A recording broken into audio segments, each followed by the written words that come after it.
Got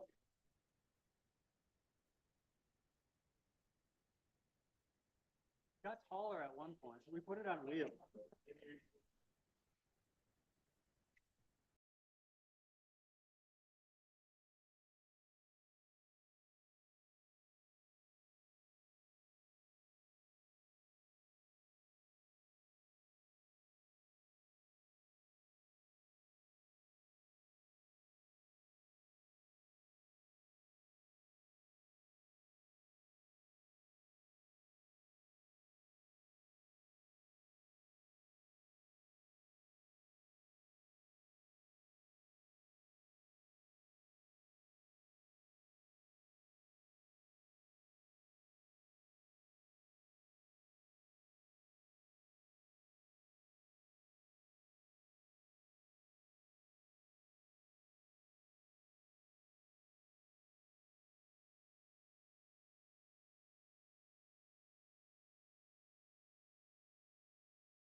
Test, test.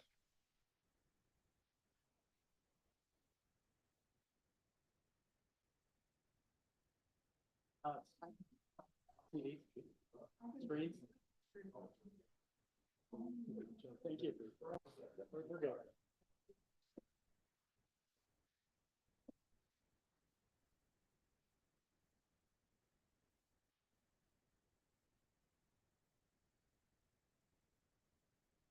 I'd like to welcome everyone to the February 5th, 2025 Cottonwood Heights City Planning Commission business session.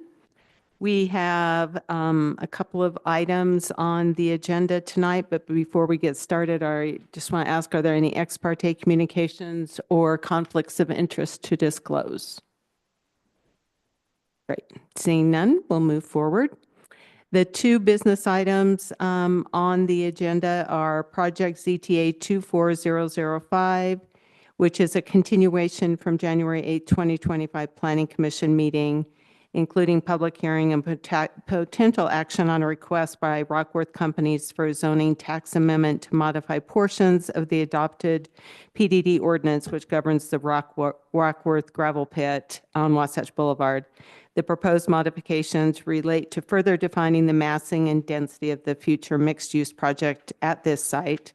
And the second business item is Project CUP-24-019 and SUB-24-008, which is continuation from January 22nd, 2025 Planning Commission meeting, including public hearing and potential action on a request by Nathan Anderson for conditional use permit and preliminary plat approval to construct a 10-unit live-work townhome development at 3425 East Bengal Boulevard.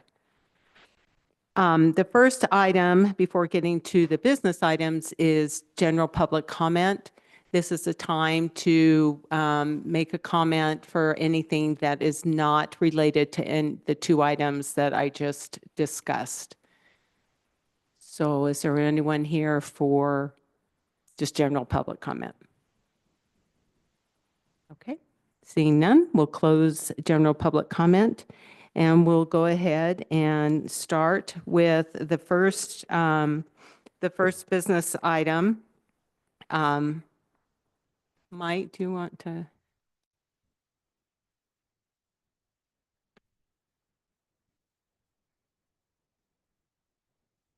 Yeah, thank you.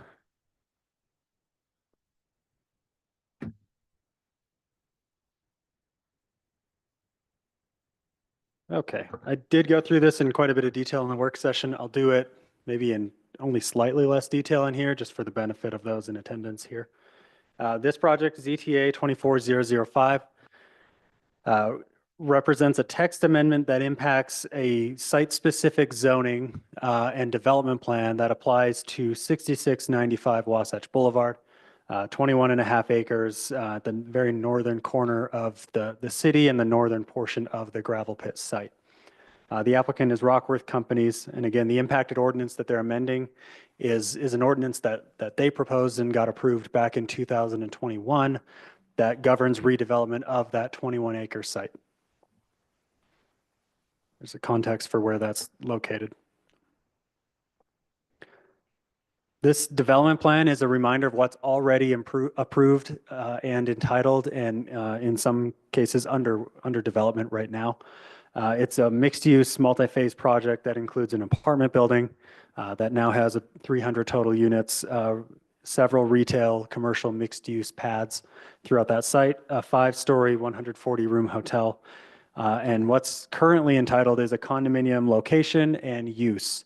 What they're seeking text amendment to clarify is the maximum unit count, massing, density, and the actual details of the building itself. All the other buildings in this site already have that approved and granted. The site circulation, the traffic impact, the layout has already been approved for this project. And I do want to note, as we talked in the Planning Commission in the work session, the original review and staff recommendation and Planning Commission recommendation for what's approved today for this project did include originally a 99-unit condominium building that was roughly the same size as what's being proposed via text amendment today. So our previous impact analysis did account for a condominium building that was, if not the same size, roughly the same size as what's being considered today. So we've prepared an updated impact analysis, but this is not a brand new concept. This is bringing this idea back to you for final consideration.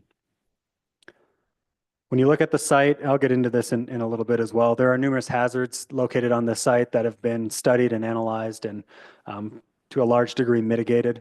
There's slope stability hazards. Obviously, it's a mountain. It's the foothill to the east. A lot of site engineering and reclamation being required to fortify that hillside, revegetate it, regrade that so it's safe to put habitable development adjacent to it. There are numerous fault lines and fault hazard zones throughout the site. Those have been scoped in quite a bit of detail, and then there are requirements built into this process that require site-specific trenching and further scoping as each phase in each building comes forward for review and approval. And then there is a water line, a transmission scale regional water line owned by Metropolitan Water District of Salt Lake and Sandy that cuts through this site as well, that created some challenges to work through and work around, even to build a road and open space on top of. It's a multi-phase project. Again, this is rehashing what's already in place, what's already approved. Nothing's changing with the landscaping plan, the site layout, anything like that. The phasing remains the same as well. All of the uses within the site have been accounted for in their phasing plan. The condominium building, which we're talking about tonight, is phase 7 of 7. It is the last phase of the project anticipated. This is a summary of the proposed text amendment. It is just replacing a provision that said the condominium use and location is entitled, but the massing and density is subject to further review. It replaces that with an actual proposal of what they're proposing to move forward with in terms of massing and density. But the site, the location, the use is entitled, and that is condominiums, not apartment buildings. That's codified. So what they're proposing in this text amendment in terms of massing and density for that condominium building is 9 to 10 unit floors on top of 3 to 4 levels of parking. They're proposing a range. Obviously, phase 7 is a little bit down the road, so that gives them some flexibility as this gets closer to reality to work within. Total building height of 12 to 14 stories proposed here. I'll go over height in a minute, but that's the total height in terms of stories, and a range of 75 to 110 total units within that building. I do want to note this amendment doesn't impact the requirement to provide below market rate housing. That's part of that planned development district zone. That requires a percentage of total multifamily units within the project to be affordable to households earning 80% or less of area median income. So as the multifamily unit counts go up, then that percentage goes up as well. I'll get into height measurement again, but this just shows a graphic on how height is measured. It's measured on this site a little differently than we measure height elsewhere. It's based on horizontal distance from and elevation above State Route 190, which is Wasatch Boulevard out in front of the gravel pit site.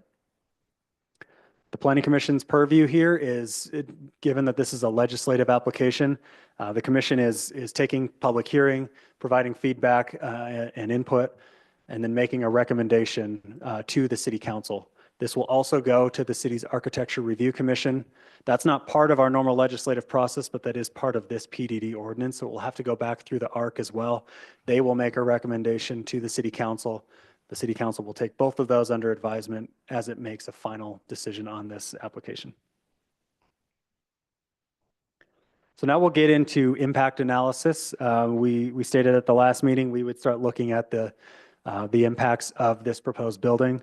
Again, with the context that our initial review of this several years ago did include a condominium building. This isn't, we're not going from zero building here that we've analyzed to now, a 12-story building. This was about a 10 to 12-story building before. The original traffic study included and accounted for a 100-unit condominium building. We have found, and I've spoken with the city engineer, that the findings and procedures of that original traffic impact study remain valid. Some of the underlying models and assumptions may have been tweaked and updated, but the findings remain overall valid and acceptable in terms of the methodology and the analysis that they completed. And that was all approved. That was part of the original approval. The original intersection design that was originally submitted in 2019 or 2020 was amended as part of that final approval, and I'll show you that in a minute. But that was based on input from Holiday City officials, residents, to try to alleviate some of the concerns that were expressed in terms of circulation in front of this site. Regardless, the projected level of service post-development was level of service C. That corresponds to how long you are delayed or waiting at an intersection before being able to make a certain turn movement. It's one of the key indicators of if a project or a development will overburden the existing capacity of the roadways around it. Level of service C is acceptable. I don't know off the top of my head what that corresponds to in terms of delay or wait time. Typically, the city does not require mitigations until that hits D or worse. The original traffic study assumptions are shown on this table on the left. You can see originally in the original concepts and that original traffic study, there were some other elements there that are no longer. A 36-unit senior living center, obviously the 100-unit condominium building, and then the square footage of commercial and retail has shifted slightly throughout the approval process. What's approved today, though, is 0 senior living units. That was removed as part of that review. Slightly more commercial retail, slightly less office space and mixed use space. A maximum of 110 condominium units proposed now. 100 were assumed in the original traffic study. The original traffic study assumed 285 total apartments. That's now 300. But when you net out apartments plus condos plus senior living units, the actual residential density is less today, even with the 110 maximum condos proposed, than it was back then. The hotel has not changed. This is just some context because we did hear some comments about traffic impact in our public hearing last time. As was originally proposed, the applicant proposed a reconfigured intersection entering into the site off of the 6200 South interchange where Wasatch Boulevard becomes the other Wasatch Boulevard. It's confusing to reference, but the local Wasatch Boulevard, not the state route. Initially, that was a kind of a squared off full 3-way intersection. Went through various iterations of where do you add stop signs and stop controls and where do you not, and are some turns free flowing and are some not. Ultimately, that was scrapped after deliberation and input and hearing from largely Holiday residents in favor of leaving the local Wasatch Boulevard as it is today. So unimpeded traffic flow into and out of the local Wasatch Boulevard, stop controlled intersection coming out of the project site onto that road. Admittedly, this functions not quite as well as the original intersection design. However, it still functions at an acceptable level and was a compromise to try to resolve some of the concerns we were hearing. A portion of this local Wasatch Boulevard Road is city-owned. A portion of it is owned by Holiday City, and then it dumps into the state right-of-way there. I want to note, this is just context. This isn't subject to additional deliberation here. This is already all approved and vetted, but provide some context if you hear comments about traffic. In terms of geotechnical and geologic hazards, I went over that. There are a fair amount of hazards on the site. In the staff memo, there was a memo from GeoStrata, who the city contracts with to do these technical reviews and make sure that developments are following our sensitive lands process. There's no waiver of the sensitive lands ordinance applicable for this site. They have to go through the scoping process just as any other development does. They've done a substantial site-wide analysis and trenching and slope stability analysis with the additional requirement that the site-specific work has to be done as part of the building permit process when this phase comes online. We feel confident that the combination of what's already been scoped and is anticipated, plus the requirement that they will do that additional site-specific work, is going to cover and resolve any concerns that we may have on this. So we didn't find that additional scoping was warranted at this time, but it'll be covered in the already codified process here. To respond to a question that was brought up in the work session, if as a result of site-specific scoping, the building has to be modified, there's some flexibility in how a building can be decreased in intensity. A certain percentage can be decreased without having to come back through this legislative process. But if a use is substantially decreased or eliminated or increased to any degree, it does have to come back through Planning Commission architecture review and City Council process. So if they found a hazard they weren't anticipating and somehow resulted in an increase in any of those components, they'd have to come back and get that amended. Okay, building height and massing. Again, building height is derived from elevation above State Route 190, Wasatch Boulevard, out in front of this site. And this comes from the city's Plan Development District Ordinance, which is what enables an applicant to propose a site-specific rezone, also called the PDD. It's very confusing. But what was proposed and what was approved and what's allowed by code is this table you see here. The further back you are from Wasatch Boulevard, the taller you can propose your maximum building height. Up to at 500 feet from Wasatch Boulevard, you could feasibly propose a building of 300 feet tall. This condominium building falls somewhere between the 450 and 500 feet from Wasatch Boulevard. That's going to depend a little bit on the final building footprint and that final measurement. Regardless, it's in the zone that it either requires a maximum height of 150 feet or 300 feet on the site. Based on the elevations provided here, they're showing 11 feet per floor of parking and then 10 feet per floor of unit. If you do the math and add up to the maximum height that they would be proposing, that results in a maximum height of 144 feet. So even if that were all in the 150-foot zone, they'd be within that. The exhibit here doesn't show that full massing. That shows about 126 feet, but the math on, if you just expand that to the maximum, it's 144 feet. This diagram also shows how that corresponds with the adjacent Gun Club Road area around it. The orange line up here at the top is level with the high point elevation of the building. So if you're up at this level on Gun Club Road to the east of this project site, you would be level with the top of that condominium building. If you are further to the west on this road, there are two homes there that front onto Gun Club Road, or at least partially front onto Gun Club Road. The building from this point would extend in the ballpark of 50 to 60 feet above that Gun Club Road elevation at that point. So yes, the building will be visible from the adjacent neighborhood. I think that was a question asked. I do also want to note here, there's no direct access onto Gun Club Road for any vehicles. That's all handled through the main infrastructure of the site, but the building will be visible. Our finding on this is the height proposed based on the building location is, not only on this site, but throughout the project, is substantially under what could have been proposed.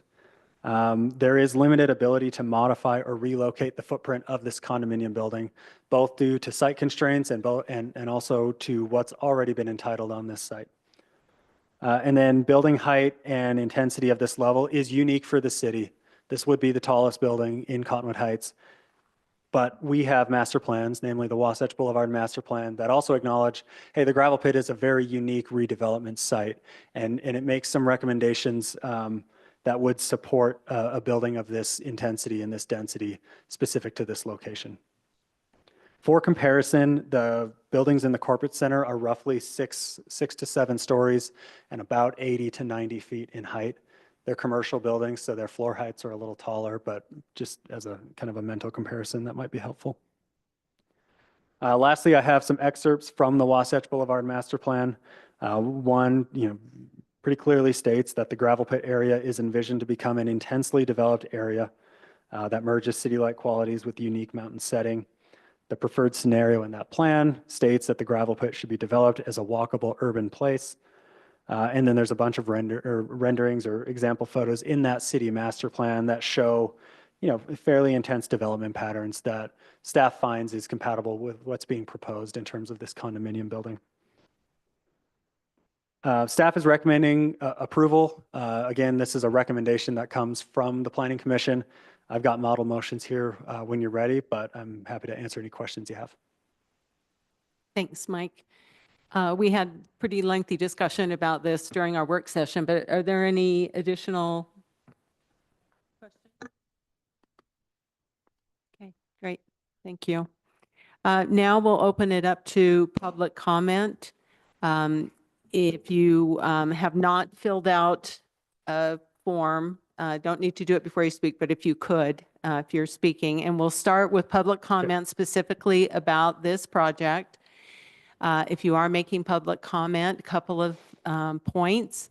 You'll have 3 minutes.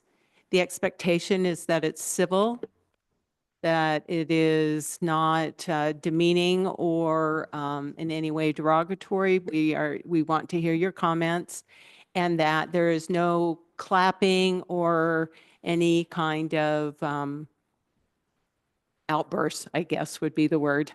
So with that, I will. Chair, real quick, we do have the applicant here as well. Oh, depending I'm on when sorry, you want to I hear didn't know from that. I them. am They are so here. sorry. Okay. Would the applicant like to speak or do any kind of further presentation? So sorry. I am so sorry. I just skipped right over that. Thank you. Thank you. We appreciate being back in front of you. Recognize a few of you. We've obviously been through this road with your planning commission, your staff, the city council. We appreciate your review. We're excited to be talking about it. We obviously will take into account the public comments. We're interested in those as well. Mike did a wonderful job explaining the project again. He's been a big part of all of our applications. The staff has been extremely professional and feel like he did a great job describing our application. So we're happy, unless there are any questions for us directly, we'd be happy to sit back, listen to any of the public comments. If there's a need for a response, we're happy to provide it. Do we have any questions for? No. Okay, great. Thank you so much. And again, my apologies. Okay, back to public comment. So again, specifically about this project, there will be an opportunity for public comment for the other item on the agenda tonight. So I will take these. Oh, thank you. Linda Leckman.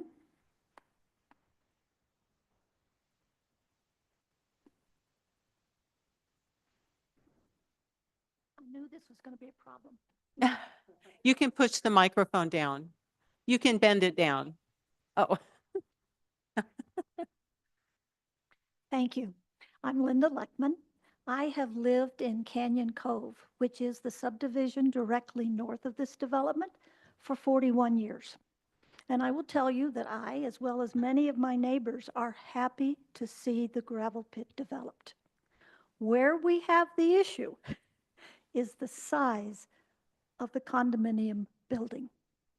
I attended the meeting in January, listened to all of the information, and then worked to do some research to put in context our concerns. And one of the things has to do with what Mike has already mentioned, which is this is going to be by far the hugest building in Cottonwood Heights. And in fact, it exceeds the height of any other building. Every other zone in Cottonwood Heights caps height at 35 feet for buildings within 50 feet of single-family homes. This building is within 50 feet of single-family homes. And it's not just that you're going to be above 35 feet. No. You've heard it's going to be more like 150 feet. Second thing I would like to point out, and this question came from Ms. Anderson during the previous meeting, was when this was presented before, what did the city council have to say? Well, we actually looked at the transcript of that meeting. And former Mayor Mike Peterson said that he and the City Council of Cottonwood Heights denied the proposed 10-story high-rise at the northern parcel of the gravel pit. The city currently doesn't have a building over 6 stories, and the negative visual impacts from the north, south, and west would create an eyesore. It would become an outlier and negatively impact the community feel of our city. The height should be capped at 6 stories, consistent with the Cottonwood Corporate Center structures directly to the west. And then the last thing that I would say, the folks in Canyon Cove are a great supporter to your economy. I buy my groceries at Smith's. I frequent the Ace Hardware. I eat at restaurants throughout Cottonwood Heights. And just this morning, I was delivering Meals on Wheels to 10 of your elderly residents. We are not others. We are part of your community. And we'd appreciate a little love. Thank you. Thank you.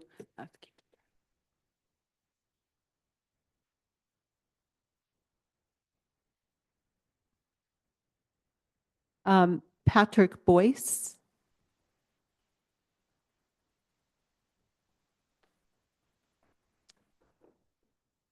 Good evening. Section 19.05.010 states the purpose of the Planning Commission. It is the intent of the City Council that the Commission shall represent the concerns of diverse citizen groups, as well as the broad interests of the community as a whole. I know that the Commission is a stickler for what the law says because I've listened to your YouTube videos. Shall. You know it's mandatory. The Commission has to listen and has to represent the concerns of the citizens and the interests of the community around us.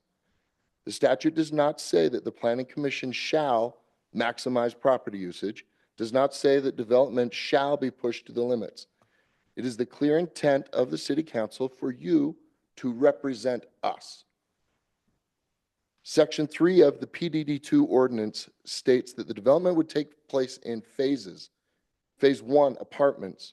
Phase 2, Pad A and B. Phase 3, Pad C. Phase 4, Pad D.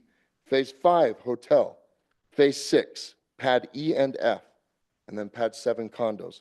I think the application for the development on Phase 7 is premature when there's not been any movement on any of these other phases, except for today when there's a lot of dust being created, no watering down of the construction site that drifted all into our neighborhood. Page 7 of the staff report states that the proposed condominium is between 450 feet and 500 feet from Wasatch Boulevard, when it's actually closer to 80. You can turn to page 44 of your report today.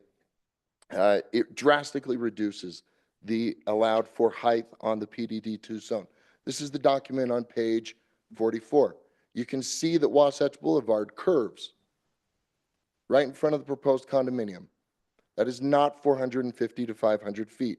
And it is not measured in the code from the farthest distance on the frontage on SR 190. That's not what the code says. You can check it out and read it. The development plans provided tonight and at the January 8th meeting go so far as to show that the Wasatch Boulevard runs not only that, but directly in front of the building. This extension here is Wasatch Boulevard. That's how it's titled on all of the plans that you've been provided with. The setback on that is less than 20 feet, which by code requires that there be no building. It's a health and safety issue. There's no ladder trucks tall enough to reach the height. There's no tiller trucks. I'm asking you to represent us, asking you to represent the interests of the committee, and forward a recommendation of a denial to the city council. Thank you. Thank you.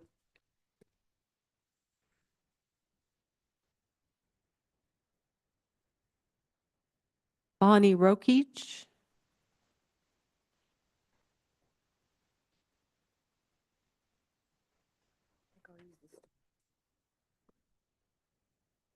So I also live in Canyon Cove, not 40 years, but 28 years, and I was here last month. So I'm not going to go over the building because the two people before me did a really good factual job of their research and the information that they've given all of us. So I'd like this building not to be very big as well. Number one, it's going to look better, and it's going to not interfere with my community as much as it will if it's as big as it is proposed to be. My bigger concern is the traffic. I don't know who did the assessment. It can't possibly be that accurate. If you take the number of apartments, the number of condos, the number of hotel rooms, and that's over 1,000 cars in a day that could come and go, minimum.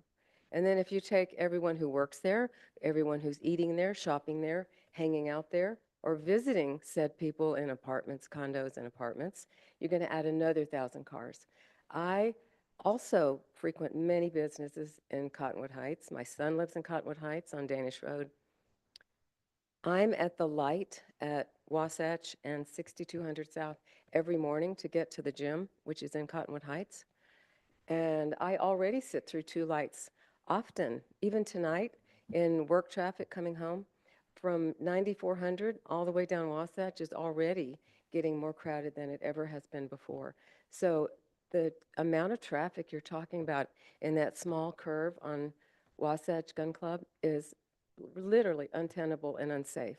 So I hope you reassess that. My bigger concern is the big picture. So Cottonwood Heights and Holiday have real distinctions that are similar. They are suburbs that are lovely, that are desirable, that are livable. We have a little space in between stuff. We have a little grass we can still see, and we'd like to keep it that way. Otherwise, it's not going to be that desirable. If you overdevelop your town and Holiday overdevelops their town, you're going to lose all those distinctions and the desirability. If you want an example, let's look at Sugar House area. For 30 years, I have used Sugar House retailers. I own property in Sugar House. But because of overdevelopment, the distinction of Sugar House, which was quaint, charming, old with new, cute little bungalows that are now worth over $500,000. So they needed a few more apartment buildings, sure, but they sure didn't need what they got, which is overdevelopment. There is not a blade of grass to be seen except in Sugar House Park, but you can't get to Sugar House Park because the traffic is untenable all over Sugar House. So most of us who don't live there and who used to go there avoid it like the plague, okay? Because the traffic is unmanageable. So I hope that you can take the power that you've been given because you were elected and not overdevelop Cottonwood Heights and not turn it Thank you for your into comments. Sugar House. Thank you.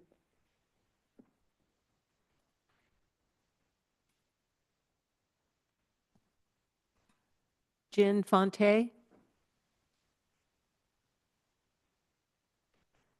don't think I need the stool. And I hope I don't get dinged. Good evening, commissioners.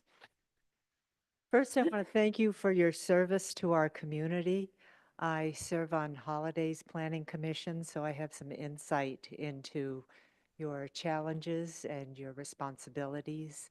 And I know what it feels like to be in your seat when you have a recommendation from staff to pass a text amendment. So I understand the tension that exists here. I'm addressing you this evening partly because I live adjacent to the condo building that's being proposed here. And I also want to say that we too are excited to see this property being developed. I think ultimately, it's going to be lovely. It's going to be a lot nicer than a defunct concrete plant. We are concerned about the height and the density and the ensuing traffic load. It'll directly impact me and my household and that of my neighbors. Mostly, I'm here to ask you to consider the difference between what you can forward to council and what you should forward to council. If passed, this text amendment would not result in a building that's harmonious with the bench. And it would be completely out of character with what we're seeing already on the bench. We think it could be an eyesore, and it's not just based on what we see in our neighborhood, but what we see coming toward the bench. It's not just Holiday, it's not just Cottonwood Heights, it's everybody who visits our valley. So we're concerned about it from that perspective. Prior Cottonwood Heights city councils have denied buildings of this height while approving other aspects of this development. They fully understood the negative visual impacts that would be created from every direction and suggested that the height be capped at 6 stories. That's consistent with the Cottonwood Corporate Center buildings directly to the west. The setbacks are really the issue. The setbacks are much too close to the neighboring communities and the neighboring homes for a building this tall to be allowed. As a Planning Commission member and as a neighbor, I'm asking you to vote no on this text amendment. You can't unbuild what has already been built, and this structure would be a black eye on Cottonwood Heights. It would be a black eye on the lovely community that we already have planned, or that you've already planned, and indeed on our community at large. Thank you So for your thank you. comments. Thank you. Are there any other public comments regarding this project?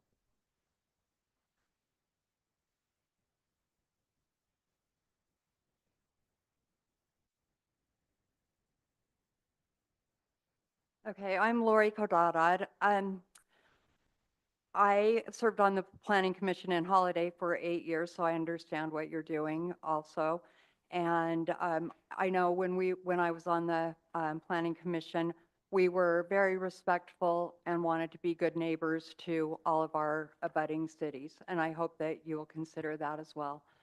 When I first moved to Canyon Cove 26 years ago, someone knocked on my door to sign a petition against building Mill Rock. And they said, this is going to ruin your neighborhood. It's going to bring down your property values. And they were scaring us to death thinking that would happen. I think the development to the south of us is great.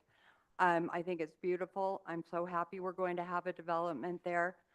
However, I don't agree with the height of the condominium building either. I just gave you an exhibit showing, I think, what a good development should be height-wise. And the houses in Canyon Cove are at a maximum of 35 feet, and this one is approved up, well, it could be up to 300 feet, but 144 feet. That is not in balance. There should be some kind of buffer in between. Condominium buildings for sale are a huge need in our valley. I understand that, but I don't think this is the proper spot for that tall of a building. I don't even know how they're getting financing to do a building like that. I think the legislature would like to know that, and other developers would like to know that as well. There's so many apartment buildings, and it's because condominiums can't get the financing typically. So I know when Tavachi was being proposed, they went through so many different plans. One plan was 6-story buildings there. That was shot down. They weren't allowed to do that. That is a gateway to the world, to our canyons, as well as this project. And I think it's setting precedent for what can happen with the other 300 acres when those come before you. Currently, there's nothing in Cottonwood Heights that tall. There's nothing in Holiday. There's nothing on the east bench between Draper and Immigration Canyon that high. And I feel like a building that high is setting precedent for more and more of that. And I'm happy that we're having a development next to us. I'm happy there's a condominium that people are going to be able to buy, you know, downsize or upsize or whatever they're doing and buy something and have home ownership. But I don't think a 144-story building is appropriate there. And one other thing, if you look at Mill Rock and it's 90 feet, think about 90 feet and another 55 feet on top of that. That's a pretty tall building right there on the hillside overlooking Gun Club Road and Wasatch. Thank you. Thank you. And just for clarification, we can't accept any documents. Everything needs to go through the staff, but thank you for that. Any other comments for, please?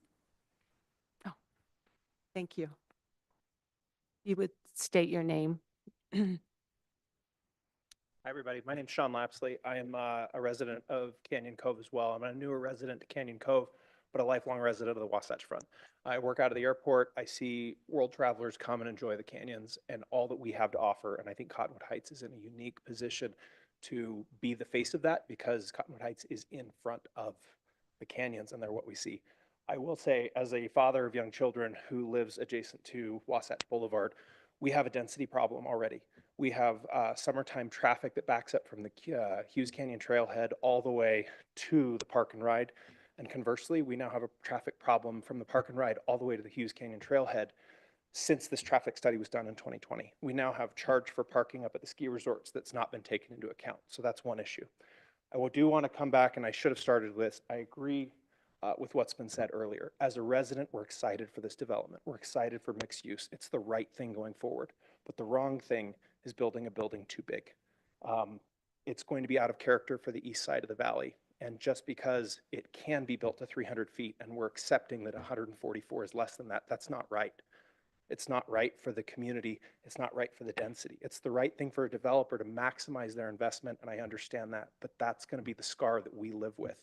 And it's not just a view, it's a density problem.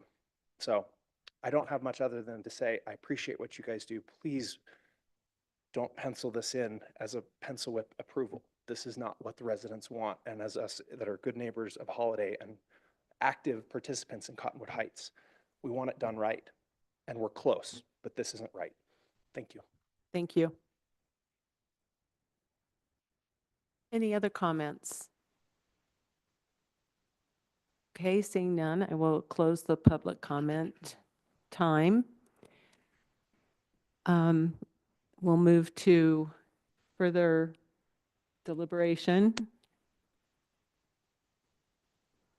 Yeah, go ahead. Go ahead. Chair, we'd like to give any opportunity for the applicant to have any discussion regarding any of the comments. Do you feel that's in order? If that Does the would applicant like have any to. interest?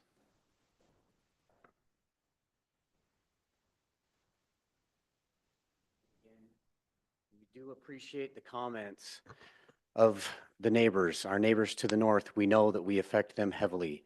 We take their input seriously. I hope some of them may or may not be familiar with the history. We did already, Mike did show that we did acquiesce to the neighbors to the north, their desires on the intersection. And we just left it as it was, and we did not dictate. I think I totally understand all of the concerns. I think, like has been stated by Mike, traffic study has been done by a licensed, qualified, insured traffic engineer. The level of service proposed, it's accurate and it's appropriate. We agree that this is a signature location, not just for Cottonwood Heights, but for the entire state of Utah. It's really important. It's important that we do it right. We'd invite any of you to come to our site meetings that are happening currently. The amount of effort that's going into the geotechnical concerns associated is immense to make sure that the hillside is put together appropriately. It's a very large undertaking, and we take it very seriously. The architecture of the buildings, your city, your staff, you folks as planning commissioners, as the city council, that's all been taken into great detail. Everything, all the input, you've had an architectural control committee that's been involved in this process. All of their input has been taken into account. We know that the way this looks is critical, and we take that very, very seriously. I think generally while we hear the comments about the height, it is our opinion that it is actually appropriate for this part of town with the very large mountains that serve as a backdrop for the project. This building, we do not think it will be menacing. I know that it is menacing compared to what exists, but we do feel like it is appropriate, and it is going to be a signature component of this town, this condominium building. It will be concrete, steel, and glass. It will be a beautiful building, and I do think it will serve neatly as a gateway landmark for Cottonwood Heights and for people who are coming from the airport, get off at 6200 and head up to bigger Little Cottonwood Canyon. We feel like this project is going to help serve as that for Cottonwood Heights. We do want to be responsible to our holiday neighbors and appreciate them and their input. I think we just respectfully disagree in thinking that it is appropriate for this location. Thank you.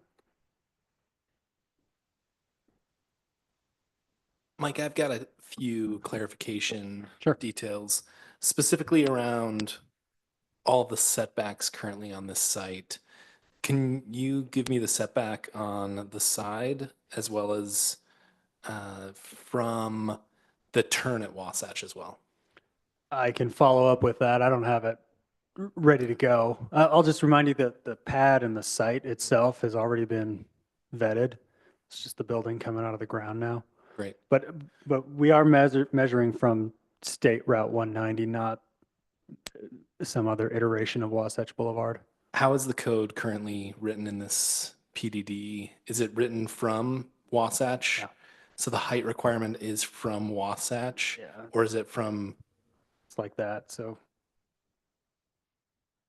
SR 190 is over here, and it's just based on distance from that road. And so is it written from SR 190 or from Wasatch Yeah, Boulevard? it's SR 190 because that same measurement applies to the entirety of the gravel pit area. There's only one very small corner of the gravel pit area that borders on a different road named Wasatch Boulevard, but the intent of that code is it's view angles from State Route 190 along both gravel pit properties. Since we're doing a text amendment on this, is it qualified as from Wasatch Boulevard or from State Road 190? The measurement methodology is already set. Okay. It was adopted as part of the creation of PDD2, and we're now just applying it as it was adopted. You know, there was a graphic just like this that was part of that original approval. We're just applying it to the last building that needs to be entitled in that project. Okay. Thank you. Just some of my back of the envelope, I was looking at it. It looks like setbacks from my perspective, they're well over like 80, 90 feet on that building. I was looking at it, just Google Earth. I just want to make sure that, of course, setbacks are accommodating to that because that was some of the comments that were brought up and the measurement that we're actually practicing off of. Yeah, a lot of where that pad site is now is going to become slope mitigation as well. So we know the pad area, the pad site, that's already been reviewed. The final location of it won't be outside of that, but it could be inside of that dependent on, slope mitigation and that kind of thing. Thank you. Are there any other questions? Because I also had questions about setbacks, so thank you about that. I would just say that it's nice to have the representatives from Holiday City here, and I am respectful and sympathetic to their interest in this. I happen to live on the part of Cottonwood Heights that borders with Sandy, and we've had developments there that I don't know that there was a really good sharing of opinions before those developments were done, and I think it's a nice neighborly thing to do. I'm not quite sure what our limits are and what we can accomplish here. I do think one of the consistent themes I keep hearing is just about the height. I don't hear opposition to the plan generally. but just a consistent concern about the height. And I'd really think it would be fair for our city commission to review that concern and see if they want to address that any further. I don't know what our obligations are with that, but if I was on the city commission, I'd want to know that that was the big concern. You mean city council? City council, yes. Thank you.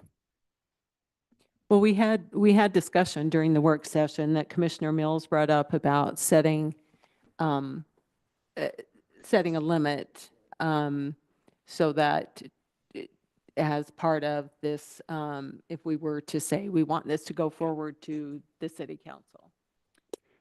Yeah, I would love to put as we kind of discuss limits, I do think, I find this proposal to be reasonable, and I'm grateful for our holiday neighbors. I mean, we have a couple of junctions. I mentioned that the last time, that there's a junction with Old Mill Circle and Mill Hollow where there's a proposed residential piece for your city that will be tall, right up against the backyards of Cottonwood Heights residents. And in Mill Hollow, there are roughly 36 homes that are less than 20 feet from over 50 feet height. So these are difficult circumstances for sure. And just trying to figure out where this stuff goes, I think is challenging. And just in terms of history, I think I reviewed this a little bit last time. We've made this developer very frustrated at times because of the number of times that we made them go back to the drawing board and come up with something that fit better and that we thought was more in keeping with the space. So it is a little difficult when people feel that we are just pencil whipping something through when we are 4+ years out in terms of this full process with this developer. This is a unique spot in our city as we try to figure out where could we put any amount of density anywhere in our city. We are pretty much built out. And this location and this massing to me makes sense. I do feel strongly that putting a cap of 150, I'm barely okay with that, as I've said. I don't want to, consider the possibility that if it gets back a little bit further, that it could go any higher than that. But I'm comfortable with that. But I would like to respectfully, Chair, add that one condition that the language be 150 feet above the grade of Wasatch Boulevard. Excuse me.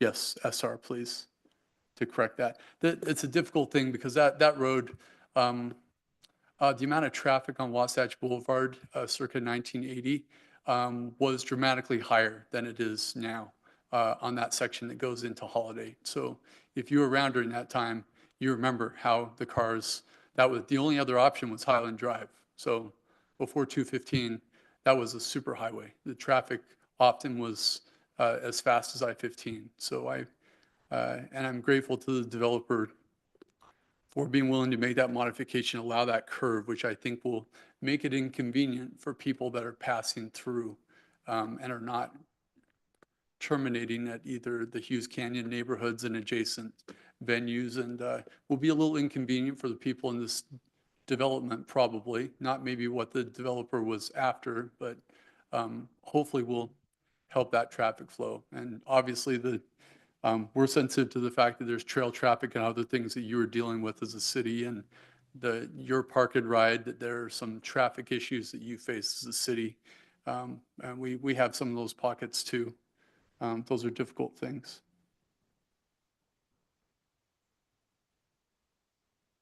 I agree with you, Commissioner Mills, about the opportunity for density, the opportunity for, in certain cases, housing that's going to be attainable housing within the community as well.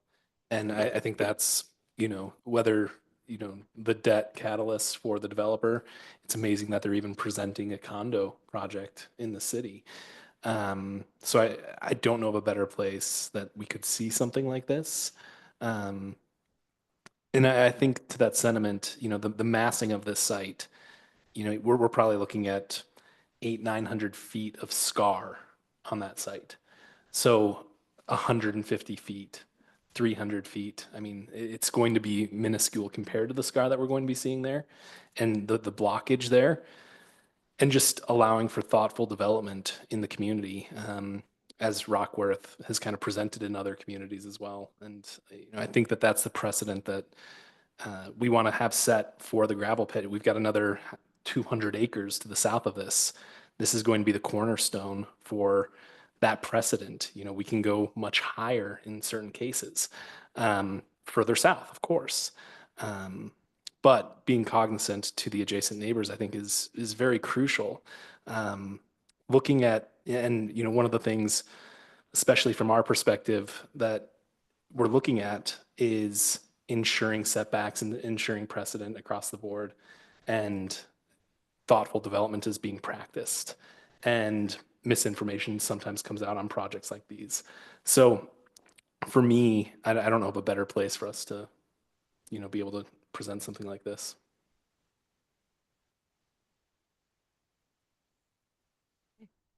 I support an agreement with that, both Commissioner Steinman and Commissioner Mills. So are there any other comments?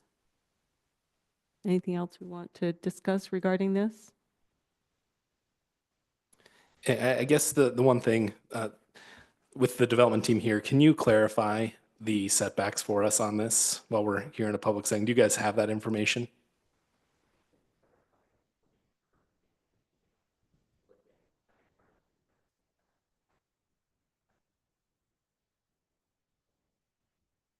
Okay, perfect.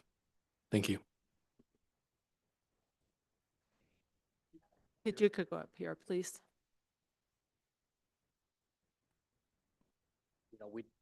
Mike is our technical analysis expert right now. So long as, his analysis is correct of the height of the building, we would agree to a reasonable cap like you've suggested, and not worry about the 300-foot allowance at all. Okay. All right, so if no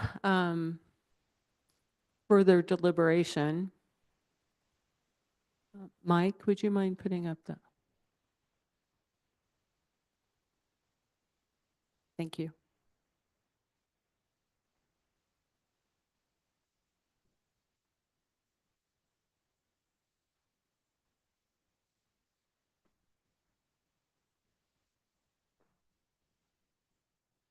Would anyone want to?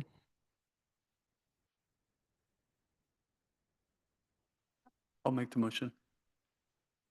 I move to forward a recommendation of approval of project ZTA-24-005 to the City Council based on the analysis and findings presented within the staff report dated February 5th, 2025, with the additional recommendation of a height limit of 150 feet above the grade of SR 190.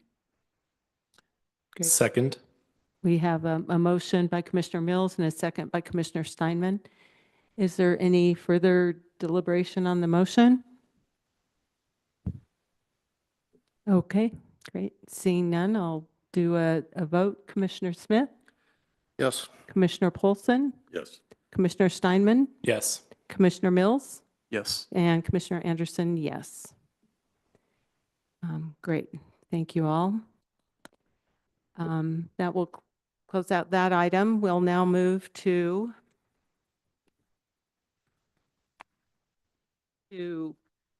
project CUP-24-019 and SUB-24-008.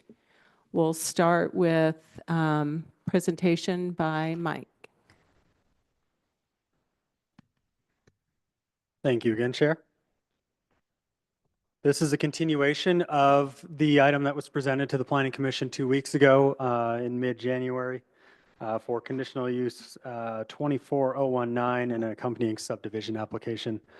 This is pertaining to 3425 Bengal Boulevard, currently a vacated Wells Fargo building across from Smith's up on Bengal. The proposal is to develop a 10-unit live-work development within that neighborhood commercial zoning. The site's just under half an acre. At that January 22nd Planning Commission meeting, the commission specifically focused on its purview and ability to impose certain conditions of approval on development projects. There was some lengthy discussion on conditional use authority for such administrative land use applications. The takeaway was what we wrote down as 9 different potential conditions that you requested staff to analyze and research and come back. Also requested that the applicant review those and come back and be ready to address that. So that's what we're doing here tonight. I did want to note, after the staff report was published and distributed last Friday, the applicant did submit an updated site plan that was posted to the city website, so that's publicly available. That has not been fully reviewed yet by staff, but that was received, I think, on Monday of this week.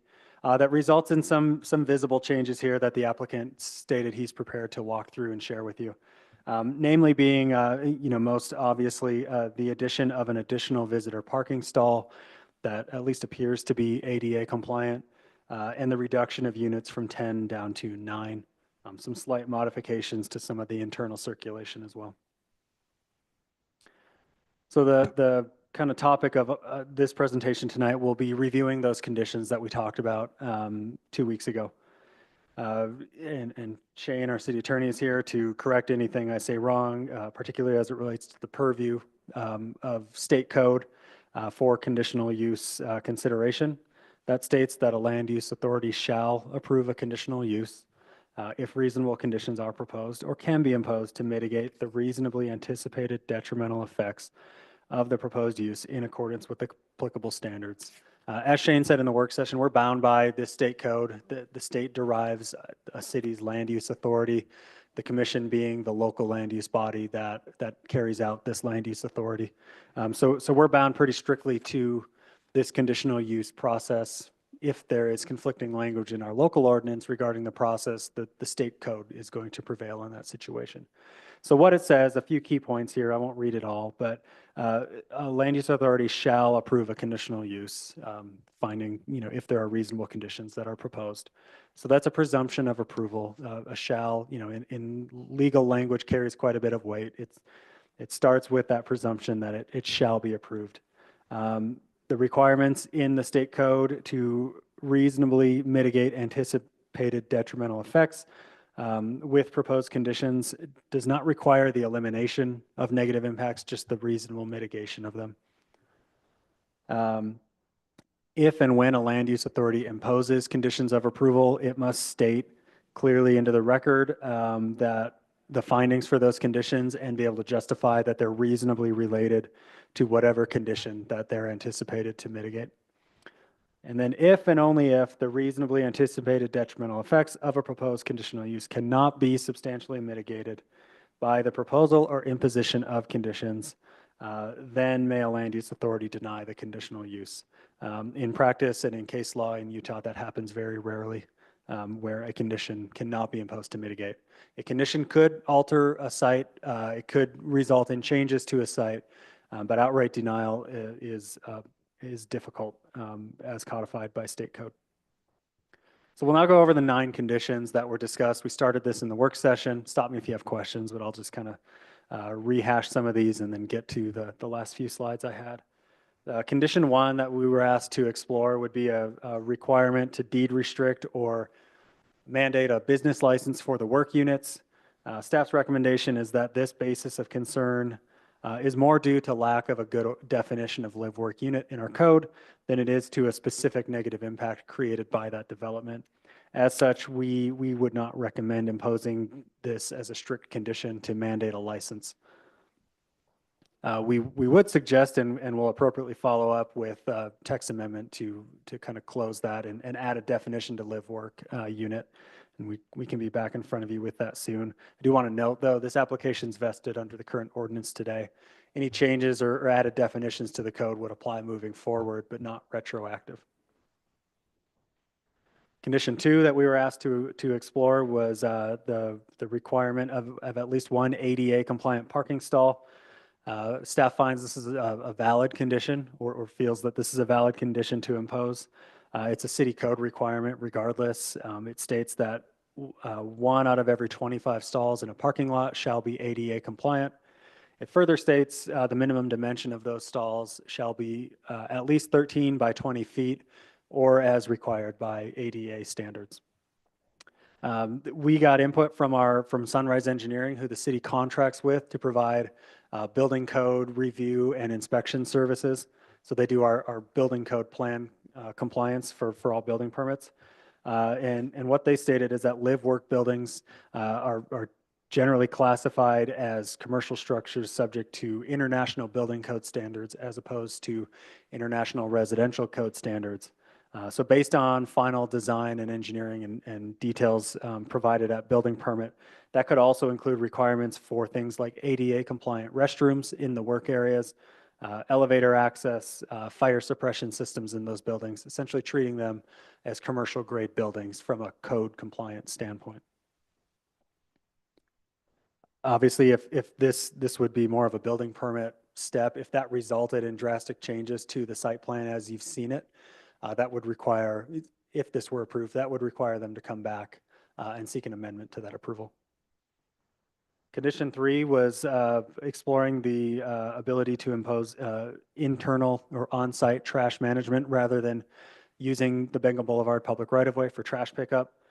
Staff feels that this is a valid condition if imposed properly, and that obstruction of 10 plus receptacles in the public right-of-way along this property, which is only as wide as 2 or even a little less than 2 typical residential properties, does create a reasonable detrimental impact that you could mitigate through a condition.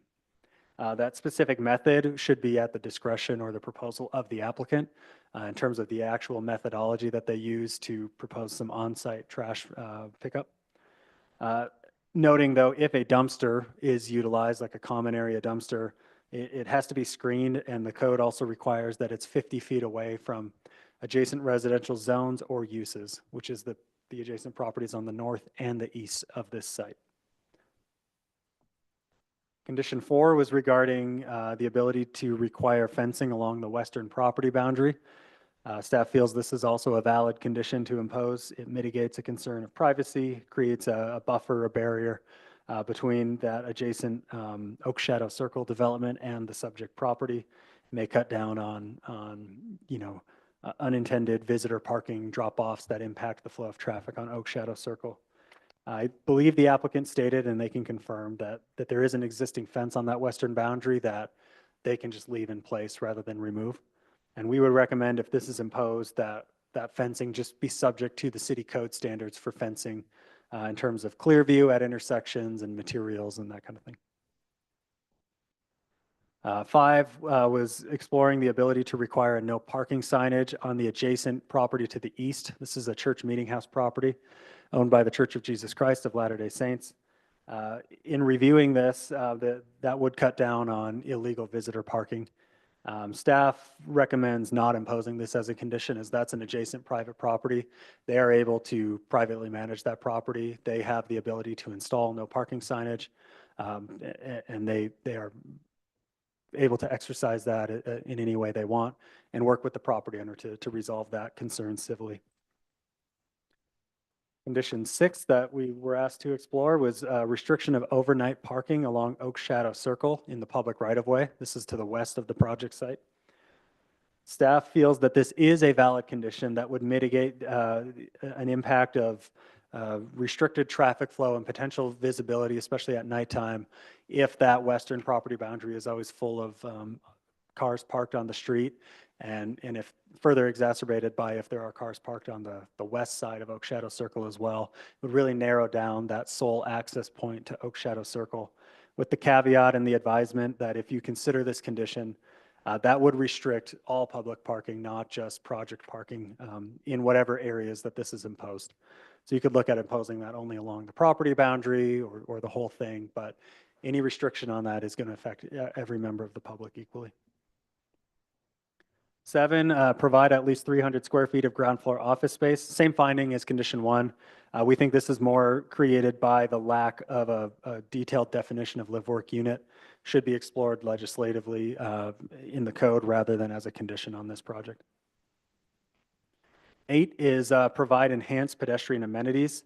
There's a lot of analysis here. This was based on some public comments we received that that pedestrians may be unsafe due to an increase of traffic or traffic generated from this project.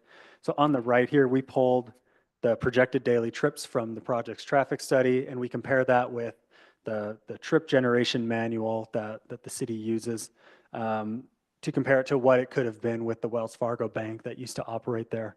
The projected daily trips from this proposed project are 67, with peaks in the morning and afternoon of 4 and 5 within those peak hours. The trip generation manual for a 2,300 square foot financial institution with a drive-through projects about 350 daily trips with an AM peak of 32 and a PM peak of 60.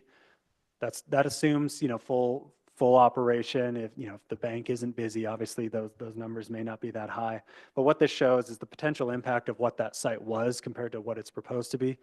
It's actually decreasing from the bank. So substantial requirements and expansion of the right-of-way pedestrian space in front of this site is probably not warranted just based on this analysis. However, we do find that a reasonable condition could be to ask for some visual signage, crosswalk marking across the drive aisle into and out of this property so that people coming to or leaving the site see the signage and they could say something like watch for pedestrians or pedestrian crossing and would at least be aware that there could be pedestrians in the area. Another thing that was mentioned in the work session, you could also explore creating a clear view area so that landscaping right on that interface between the project and the right-of-way doesn't obstruct a view. And also wanted to note that as part of any redevelopment process, we'll go analyze the existing infrastructure, sidewalks, curb gutter, bike lanes around the area. If anything is in need of upgrades or being brought up into compliance or repair, we can require that as part of the permitting process. 9, we did not quite get to in the work session, so this is now new for everybody. This was exploring the ability to require enhanced snow storage on site. Staff feels that this is also a valid condition to impose. The potential concern there is that excess snow from a snow event, if it doesn't fit in the planned area, could impede visitor parking stalls, could create obstructions that otherwise impact the site and its circulation in a negative manner. So asking for enhanced snow storage is a reasonable ask in staff's opinion. We would just suggest that this is subject to review and approval by the city engineer to establish some sort of metric or standard. So we're not planning for, the storm of the century that happens once every 500 years, but a reasonable measure to accommodate snow storage on a regular basis. I also just wanted to note again, the unit count has been reduced. The subdivision element of this was really a condominium plat more than anything. They're not creating lots per se, they're just condominiumizing units. So it's kind of borderline whether that's a proper subdivision or not. That being said, this decreases that from 10 to 9, which kicks that subdivision condominium plat process from a planning commission level to an administrative level because it's now considered minor. So if you recommend on this, that subdivision element drops off of that because the unit count has dropped below 10. It's now a minor subdivision, goes through that administrative process. That's what that says. I've just got the previous staff recommendations and conditions here from the last time. There was consensus among the commission to strike the proposed recommendation 4, which is to add no visitor parking on Oak Shadow Circle. So that's been struck there, but the other 4 remain. That's limiting the use of the commercial space to the tenants or the owners of those spaces.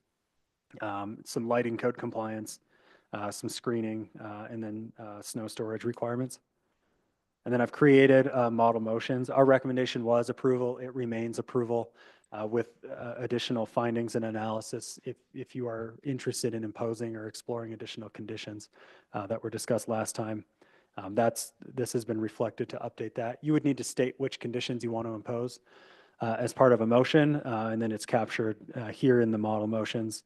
We've referenced staff reports dated January 22nd and tonight which would capture all of that. Any questions of staff? I do have a question.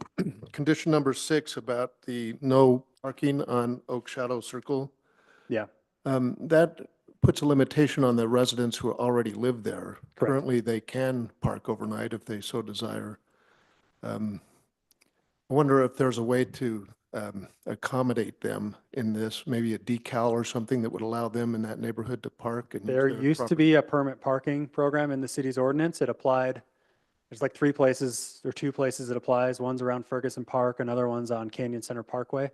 A couple years ago, the council revoked that ordinance. So there's currently no program in place to allow public parking on street for some users, but not all. A couple years ago there was, but that was removed from the ordinance. So now it's an all or nothing approach. Okay. We could say something like only on one side of the street you talked about, that it could Sure. be no overnight parking, but again, would be applicable to Correct. all. Yep. Not just Right. non-residents of that. Okay. I just do have concerns about restricting the privileges of the people that already live there. Sure. Yeah. I don't want to impact them anymore. The fencing requirement to keep that a solid fence may mitigate some of that to an extent. I think there was a concern that it might be easier for a visitor to just park there if they can just, go over to the front door. If that barrier fence is on the west side, now they're parking on Oak Shadow and having to walk all the way around. That concern may be somewhat mitigated by the fencing condition, but something to consider. Okay. And the requirement about the sidewalk and bike lanes being reviewed, Yeah. that's just standard Standard. process. We don't need to list that Correct. as a condition, correct? Yeah, as part of the construction plan submittal for any development project like this, the Public Works Department looks at the public right-of-way. If there are additional improvements needed or repairs needed, that becomes part of a development bond that they have to repair, and we ensure that that happens. Thank you.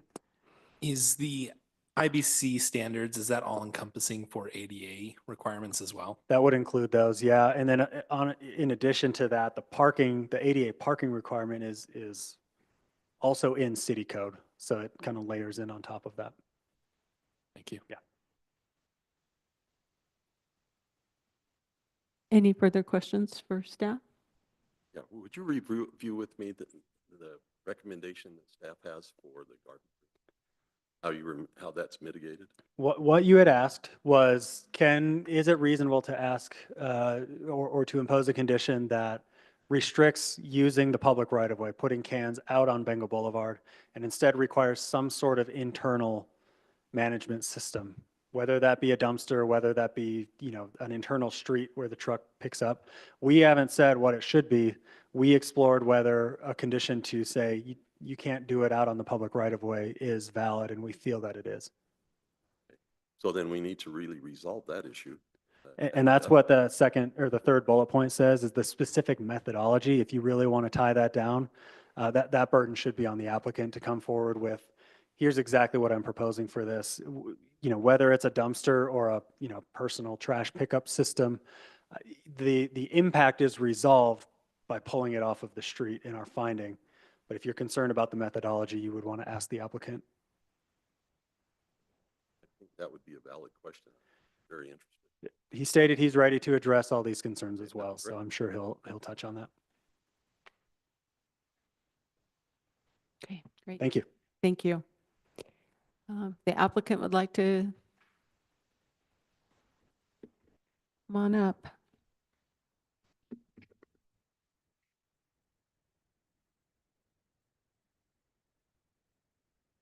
Thank you, Mike, for all of your explanation. Mike, if you could just put that latest engineered site plan up there, that would be getting that very, open here. be very helpful. Thank you, commissioners, for having me back again. My name is Nathan Anderson. There's been a lot of conversation about detrimental effects, so I'm sure it's written right on my face.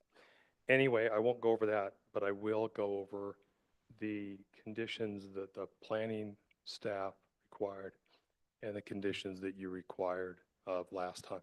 So anyway, Number one, the live-work portion of the townhome office will be limited to residents only with no additional employees.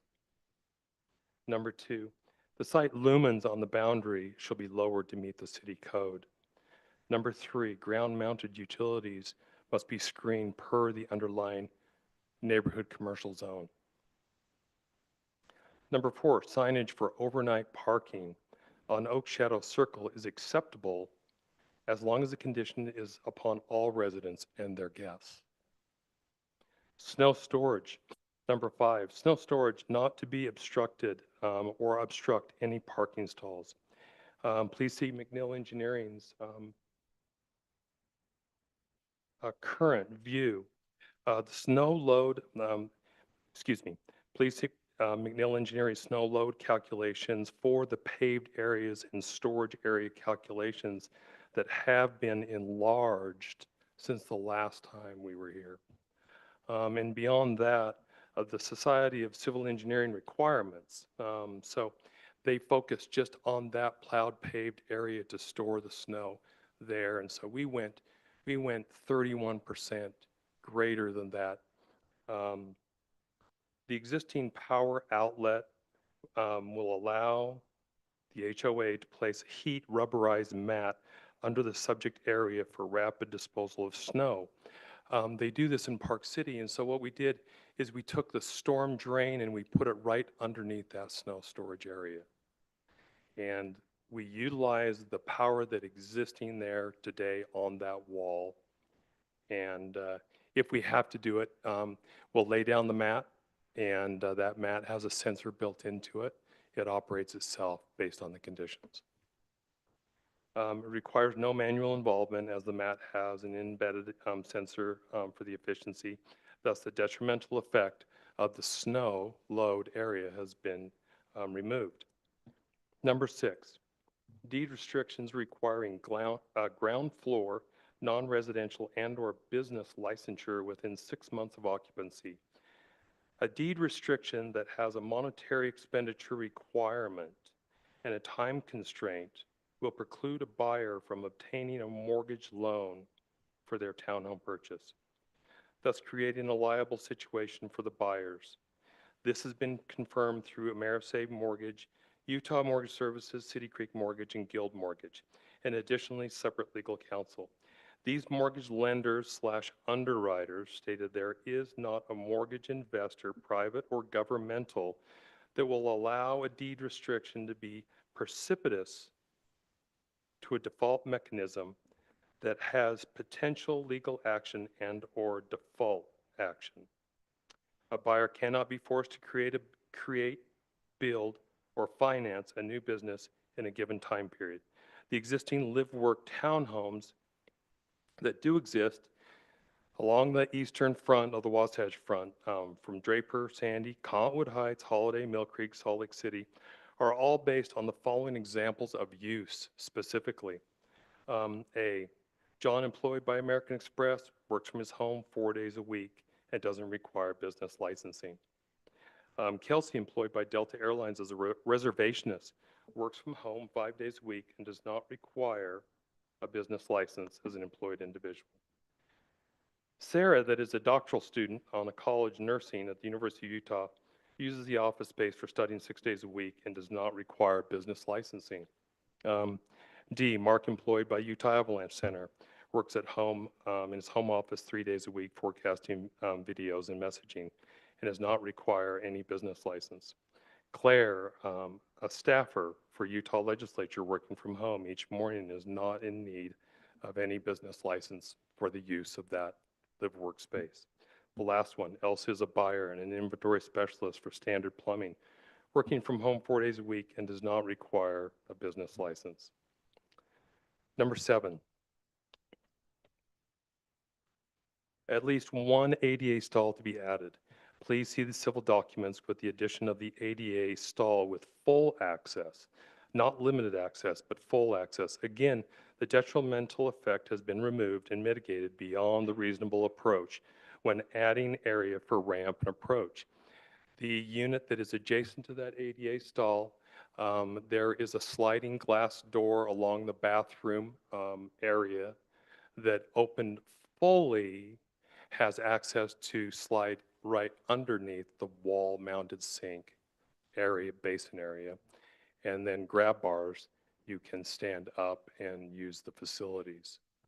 So it is applicable under the percentage that's required in the state of Utah in the International Building Code and their requirements for ADA access and ADA visibility.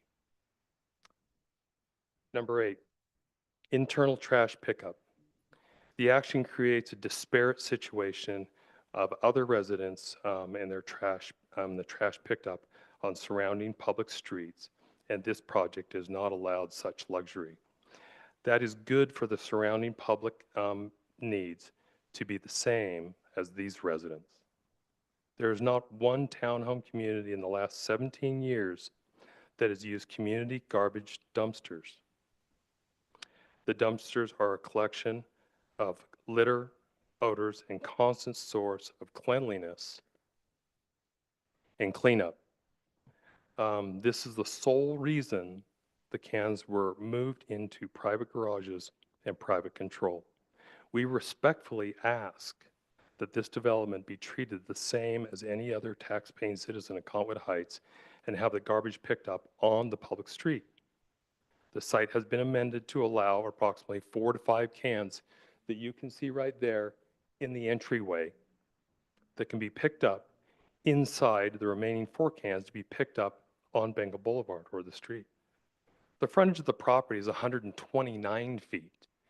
If you take the 27-foot right-of-way and the radius out of that, and then you take another 15 feet, of the radius area, that leaves 87 feet. When each can requires a maximum of 7 feet, that results in 12.43 cans that can remain on the street. And we'll put 4 cans and pick up 5 internally. This leaves 4 cans where 12 could potentially be, thus removing the perceived detrimental effect in more than a reasonable fashion. We will build into the CCNRs that the collection of recycling in this development is not allowed. The more that we looked into it, the more that we discovered, there are plenty of drop zones in Cottonwood Heights and Holiday and Mill Creek that you can drop paper products and glass products. So it's something that we're going to eliminate in the CCNR. So we're down to 4 cans on Bengal Boulevard and 5 picked up internally. Number 9, the 6-foot fence that exists on the west side of the subject property shall remain on the property with no change other than the replacement of damaged lights, old wrought iron, and damaged vertical material in numerous areas. Perceive no detrimental effect. And 2, no parking signs shall be provided to the LDS Church, restricting any resident or guest of Brighton Lofts to park upon their property at any time that we will provide to them. Number 11, requiring 300 square feet of commercial space per unit. This increased requirement is onerous upon the development. If it's required, it should exist as a requirement in the zoning ordinance of neighborhood commercial. The current live work comes from the repetitive use in this city and others. The work portion performs well and while meeting the spirit and intent of the live work section of the Cottonwood Heights zoning commercial ordinance, neighborhood commercial, all while adding no additional burden upon the surrounding community and reducing daily trips. If 300 square feet was required, we would have modified the project to a mixed-use building with the commercial space in the front and 16 units on the upper 2 floors, and internal parking in the building on both sides per our original design. But conscious of our surroundings, we felt 10 units would be better neighbor than 16 condominium units in commercial space. So there is no presence of being a detrimental effect to the community, and now 9 units from 10. Number 12, enhanced pedestrian amenities. Due to the fact the item is vague and ambiguous, we would move to take the recommendation of the community planning director and apply painted crossings where the sidewalk intersects with the driveway in 2 locations. Increased snow storage per the aforementioned.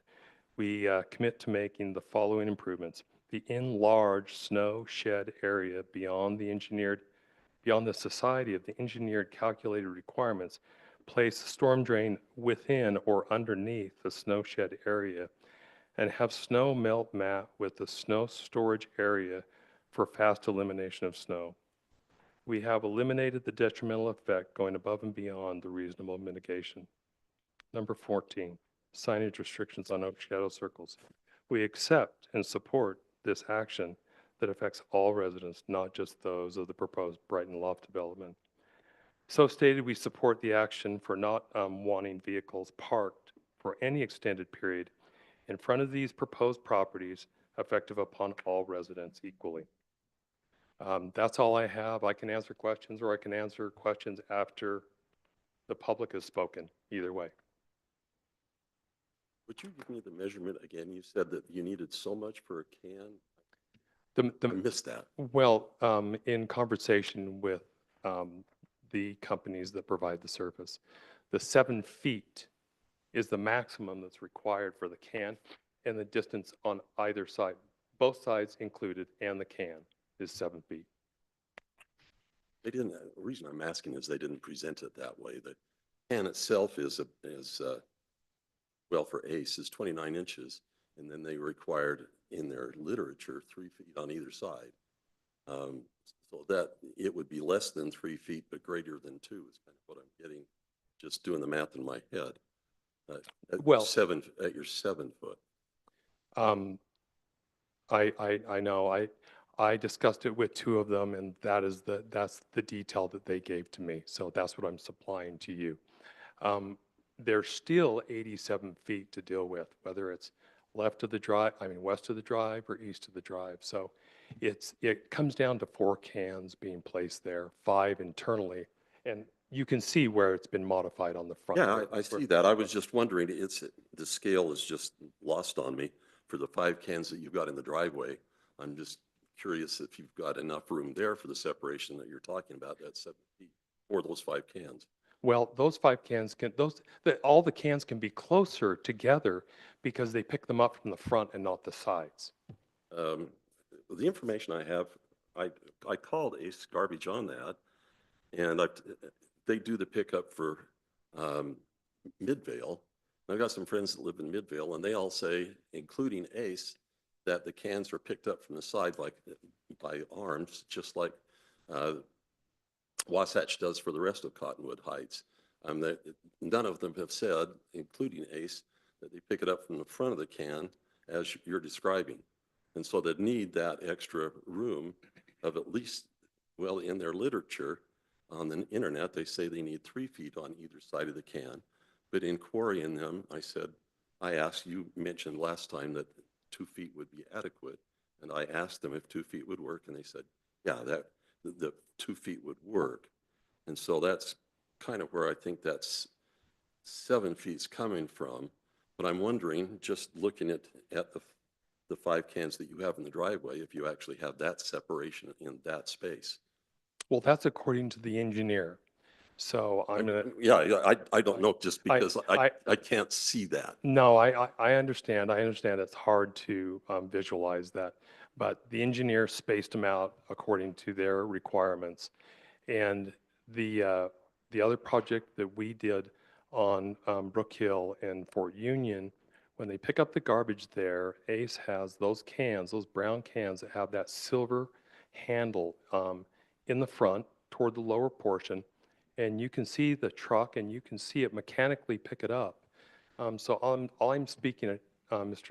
Commissioner, is that is what's utilized there.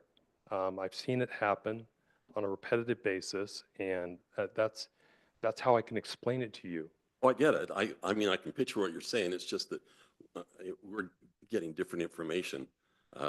I asked them. We might be getting conflicting information, but it's within a half a foot on either side. And either way, I can see it. I don't think there's a detrimental impact upon the community to have 4 cans within 87 feet of available pickup. The rest of it internal. And we're happy to do that. And so The difference in what I was looking at and what you're talking about is I was assuming that'd be recycling. But if you've eliminated that, then you're going to fit. if we looked into all the drop centers that you could drop off paper and glass, and there are a number of them. And so we really just don't think it's necessary. So we are going to build into the CCNRs that is just not utilized at this location, that there are other areas that you can do it in the Union Park area. So that's how we've tried to mitigate it and tried to reduce the impact. Thank you. Mm-hmm. What price are you hoping to get out of these? Well, I think they just went up by 10 or 12%, but they're definitely going to be in the high 700s. So they will not have any amount of recycling ability on site for that, having a $700,000 home? No. And is that just a function of just space, or is it more so are you not able to have recycling in this lane be picked up? Or what is the primary reason for that? Because the recycling cans in townhome developments such as this have not been widely used. So we thought through the process and we said, if it's not widely used and there are other convenient drop areas for paper product and glass, then we should probably say no to any additional cans, reducing any detrimental impact to the community and keeping it closed at that. You can deal with the paper and the glass. And because if you pay $750,000 for a townhome, which is a lot to me, but in our current market conditions, and certainly in Conwood Heights, I'm almost in the affordable bracket. I don't think that it's going to be detrimental upon a buyer, a purchaser, an owner, that they don't have that aspect. Are you open to sprinkling these buildings? No, sir. That is why the roof structure meets all of the fire codes specifically to get on that roof.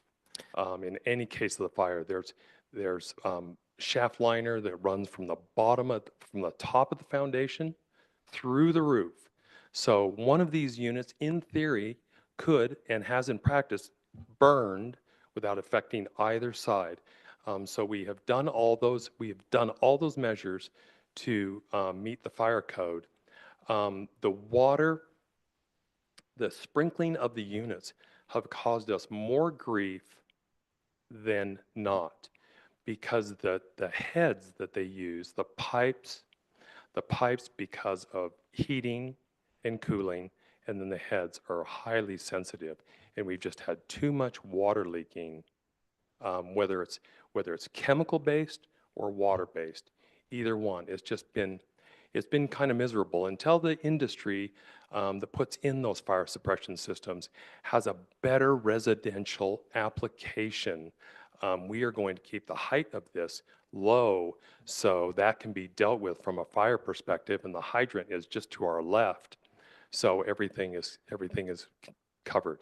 So this wouldn't be a residential application, though. It would be a live-work commercial residential application. So I believe it does actually kick in IBC code to require sprinkling. Well, the fire code says that if this property exceeds 30 feet, that then the sprinkling kicks in, because we did just that on Fort Union. And that's where it kicked in. It was either or. And I believe IBC will kick it just because of the commercial component on just the main level. I just want to make sure that that would be something you'd be comfortable with in the IBC code. I'll have to research it tomorrow. I don't think that is a requirement at that level, at that height. And because the fire requirement, and maybe the engineer and the architect can address it better than I can, because it's based on square footage of commercial space. And that we're 110 square feet.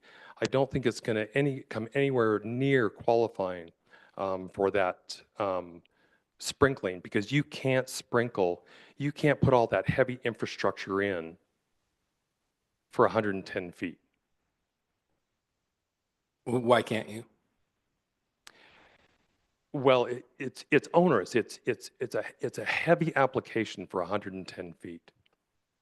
Yeah, and with this being a live work component, I know that the details of live work, indicates more of the commercial component here.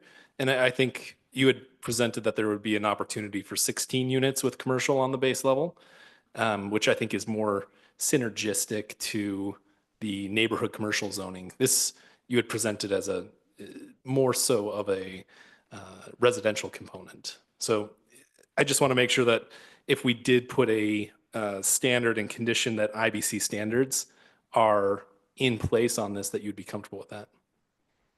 I'm Russell Platt. I'm an architect working with Nathan on this project. If we have the proper setbacks and we're less than 30 feet tall, and we have the fire rating between the buildings, the commercial space less than 1,500 square feet does not need to be sprinkled. And I could get the code ordinance specific for that for you as well. In the IBC or IRC? In the IBC. Okay. Yes. Thank you. Thank you.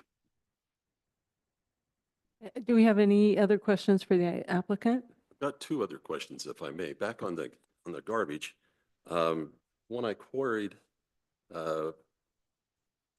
ACE on the weight of their trucks, they said loaded that they're 30 tons.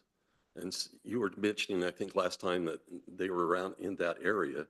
And one of the concerns that you had is you'd have to reinforce the driveway. I'm wondering if you have changed the plans in that portion of your driveway that you're going to have the trucks driving up to get those cans. Yes, sir. Okay. Yes, sir. Like the soil geotechnical study recommends, and then what they qualify in the back of it is that we have now 8 inches of engineered road fill and 3 inches of asphalt. And where the cans are picked up would be 6 inches of cement, reinforced.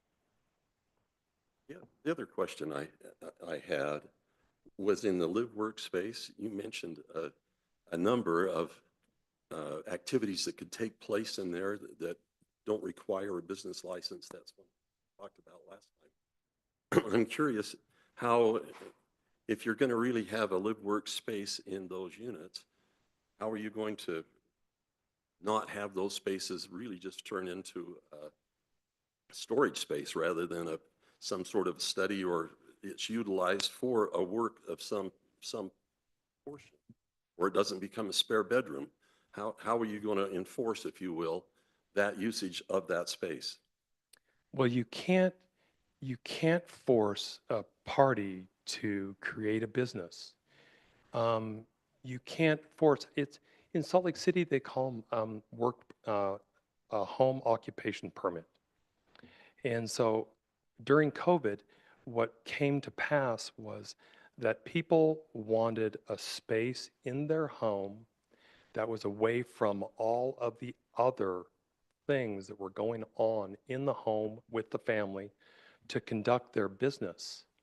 And I gave you examples of people that still work from home, still do hybrid living, and still find that workspace that's isolated from the rest of the unit to be desirable. We have precedents in Colwood Heights on Fort Union that it has worked well, it is working, it's functional. there aren't other people that go there to conduct business activities. Like I told you before, most of that is done digitally and through all the means that we use on a daily basis. I guess my real question is based on, not that it might be utilized for that, but if I were to, say, if I were to buy one of those units and I'm retired and I have really no reason to use it for an occupation, so I'd probably use it for a spare bedroom or for a man cave or storage. It wouldn't be a workspace. And so one of the things that, at least in my mind, that you're basing this project on is that it has live workspace component to those who live there.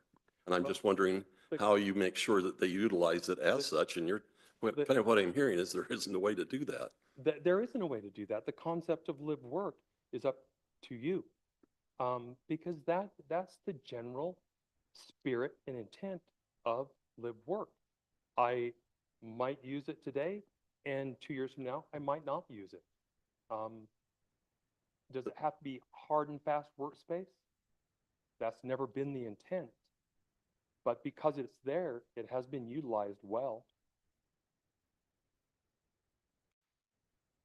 May I speak on that? My name is Cynthia Fowler. I run the HOAs for 2 live work projects and 3 HOAs.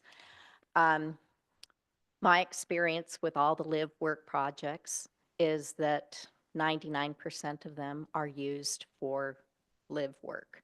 I have a retired person from Stanford, from the university there, who does all of the special collections, and now he is in his retirement, is helping other universities with their special collections. He uses the office for that. I can't go into everybody's buildings, but on the entrance to them, they're barn doors, so that, are they going to be used as an office? I have not seen one. I mean, as a bedroom, I have not seen one that is a bedroom being used. I am at the projects on a weekly basis. I am meeting with the owners, and I think people fail to realize we're trying to get home ownership here. And I think that we all need to come to the realization that home offices have exploded during COVID. A lot of people have kept them. Some people are trying to go back. I can't go into everybody's home and check to make sure it's an office, but I do see them a lot. I am there a lot, and I will be on the HOA at this project too. So for us to say, to guarantee, I can't guarantee that. But I'm not sure people want, because they're all by the front doors, they are not, you come in and you've got your garage, your office. People aren't using them as bedrooms. They have the bedrooms upstairs. This is a 2-bedroom project. I know everybody is concerned about the parking. Within each unit, you have 2 parking spaces. You've got 18 internal, and then you have 5 external. I know that this is a concern, but there is parking, and people do park on Bengal Boulevard. I drove up and down it. You can drive up and down it. They also park during garbage day too. So I'm just going to ask for the applicant to speak to this. If you had something specific, I'm Well, sorry to because interrupt, but we're stuck on this, the live work, how to make sure that we use it as an office. I appreciate your feedback I'm on with that. the HOA. I'm here with the applicant to tell them, yes, they do use it as an office. Thank you. And we want to be working with the developers on creating good, well-planned developments here. And, that's why I asked the question about sprinkling, in the commercial components of this, as well as accommodating to recycling, accommodating to, just general practices. I mean, I personally recycle every single day. If I was buying a $700,000 home in Cottonwood Heights, I would expect to also recycle. If I were buying a live work unit in Cottonwood Heights as well, I would want to have it commercially graded. And as you had proposed, a 16 unit with commercial space on the the bottom, that's a great idea here. For me, I want to make sure that, understanding the IBC, any unit over 4 units in one building is going to kick fire sprinklers. I want to make sure that we're working together on that. And with that, that is one of the conditions that I am strongly considering is to maintain in the IBC to ensure that this is a commercial component, not just a residential unit. There's a multifamily spot in the code here, and then there's also a commercial and live work spot in the code as well. So of course we want to be working diligently on creating really well thought developments. I mean, this is our neighborhood. This is our community. This is our space that we're in. So for us, we want to be working in the collaborative way under the code and under the regulations of the code here. And at the end of the day, if this is a multifamily project, we can just call it a multifamily project. But if it is a live work project, we want to make sure it's accommodating to commercial regulations. And I think that's going to be a major component here. So with that, I want to make sure that we're kind of in that understanding here. If I might. Yeah. The live work aspect, there's never any description in the neighborhood zoning code or the mixed use code to say that it must be a commercial use. It only defines it as live work. So if you're trying to put that criteria on us, that criteria should be in the zoning ordinance and laid out in a fashion that you have to meet this requirement and this requirement and this requirement and this requirement. That doesn't exist. So we did what we have done in the past and accommodated live work. Live commercial? No, we did not do that. That's more about warehouse space in Salt Lake City where they have living above warehouse space. We don't have commercial space. It's live work, and that's the spirit, that's intent, that's the function. And the function has worked. It allows opportunity, options, and flexibility to the fee simple owner. If there were a requirement of this space on this level must be commercial, and you must have a license, and you must apply for that license in this time period, then we wouldn't be here. I think it'd be good if we had, we hear what you're saying, and I think let's move forward on the definition of live work. I maybe would defer to you also, Mike, on that in Yeah. terms of, we did talk about that in the work session of having one of the conditions talking to that this would need to meet IBC. And I think that's a fair thing to put, but we can talk about that as a condition. But I just wanted to get your input on the live work component for clarification. Yeah, I do think in that sense, what the applicant's saying is generally correct. We don't have a strong definition that imposes those strict use requirements or limitations on it. We've identified that as a need in the code. We can't go retroactively apply that to this project now. That being said, we have 2 other live work projects, one by this applicant, one by another, that function very similarly, where they are built and designed to accommodate work in them. In terms of the licensing, from the state code, we are not able to charge for a home office license. We can still ask for it though, and we do. So we do, anyone that's operating a home office that doesn't have an impact or clientele, we ask to register a license with the city. It's free though, we don't charge for it, but then we know what's being used and we know where our businesses are and how many we have. So that's no different than this project. A home office would come in and get that free business license to operate. Okay, great. Chair, Thank I you. might recommend that we go to public comment. Yeah, absolutely. Thank you. Thank you. All right, we will go ahead and open up to public comment. Again, as a reminder, 3 minutes per comment, and there's no outbursts or clapping, and we'll keep it civil, please. We will start with Jade Velasquez.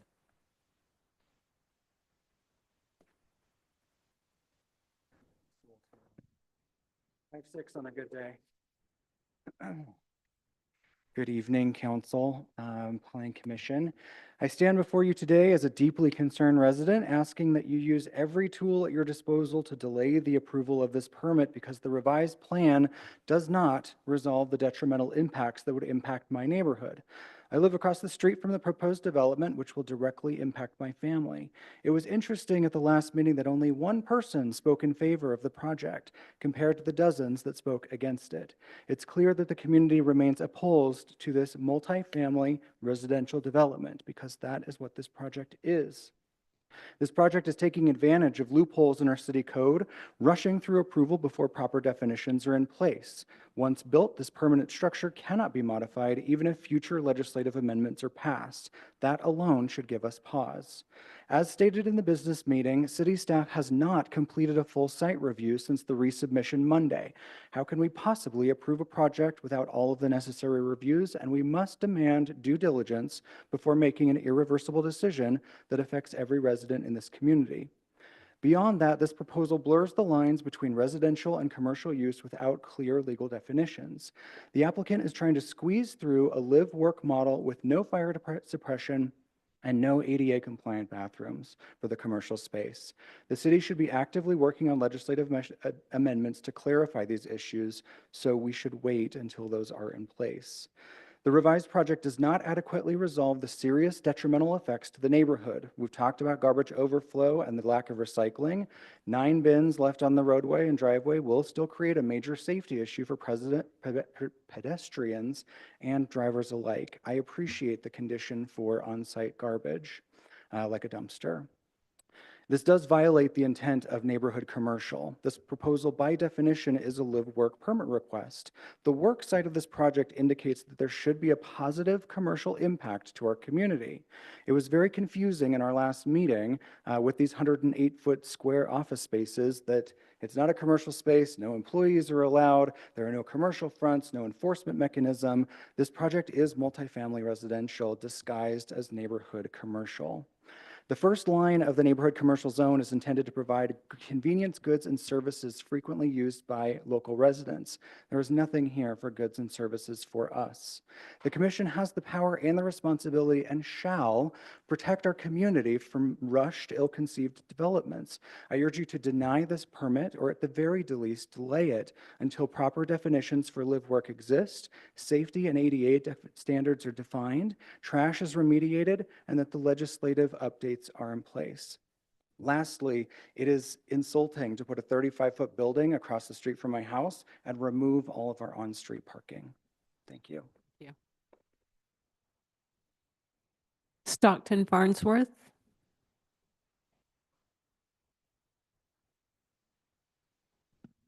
Hello, Commissioners. My name's Stockton Farnsworth. I've lived across the street from the Smiths and Wells Fargo Bank for 25 years. First, I heard about this development. I was super excited. Live work is one of my favorite types of buildings and developments. I think it's cool and exciting, and I love the idea. And I just think that this is not done correctly. I do actually prefer, density is not a big issue for me. I'd prefer 16 units with actual real commercial use. That seems like I could actually, as a resident, benefit from the commercial space, the neighborhood commercial zone. The biggest detrimental impact that I could see would be that we're losing real commercial space as a community that I would like to have commercial access to for things that people are working from home, but they could be working for businesses that are out of state, not bringing anything in for our community. The snow is really bad on the Oak Shadow Circle, and I would imagine that it's going to be really bad for them there. And I do see that it is going to block parking. I do think that if you don't have the recycling, people aren't going to like that. I mean, people are just going to throw it away or not use it. I don't know. And also, it's a neighborhood commercial. Saying that it requires no commercial, I think is funny. Anyway, thank you. Thank you. Robert Farnsworth.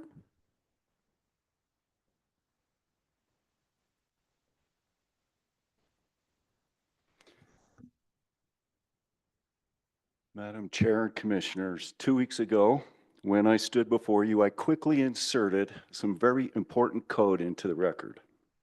I did this strategically because I know that if this project's approved as presented, it will be looked at very closely. I'm here again to ask you to deny this application. Conditional use permits are not guaranteed. The law requires mitigation, allows approval if the effects can be mitigated. So the examples you guys have already talked about, additional fencing on the west side, internal trash management, business license requirements, debates there, should be required because it should be a commercial zone. Possibly 300 square foot requirement for commercial spaces. Those types you've already talked about can be mitigated. There's a way that that can be fixed within the plan. So let me quickly talk about those that cannot be mitigated. Permanent loss of neighborhood commercial land. Once it's built, it's gone. The misapplication of the intent of the neighborhood zone. This creates a disastrous precedent. That can only be mitigated by denying this application. Overflow street parking, you guys still haven't got the parking right on this. The residents and the safety cannot be mitigated with or for the residents on Oak Shadow Circle without a major plan to this change or change to this plan. The application lacks the enforcement mechanism for the snow or for anything that should have an active commercial component in this. Because I'm a broker for 40 years and a developer too. These are going to be apartments, right? There's no commercial component. Lack of adequate transition between the NC high density and the R16 use is a code requirement, and it cannot be mitigated unless there's major changes to the plan. And finally, these home offices are too small to function as real commercial units. They promote, promote and enhance the neighborhood, and that's required by the intent of the neighborhood commercial zone. Right there, that's how you deny this application. There are pending conditions that have not been mitigated. So I urge you to deny this application. Thank you. Are there any other public comments regarding this project?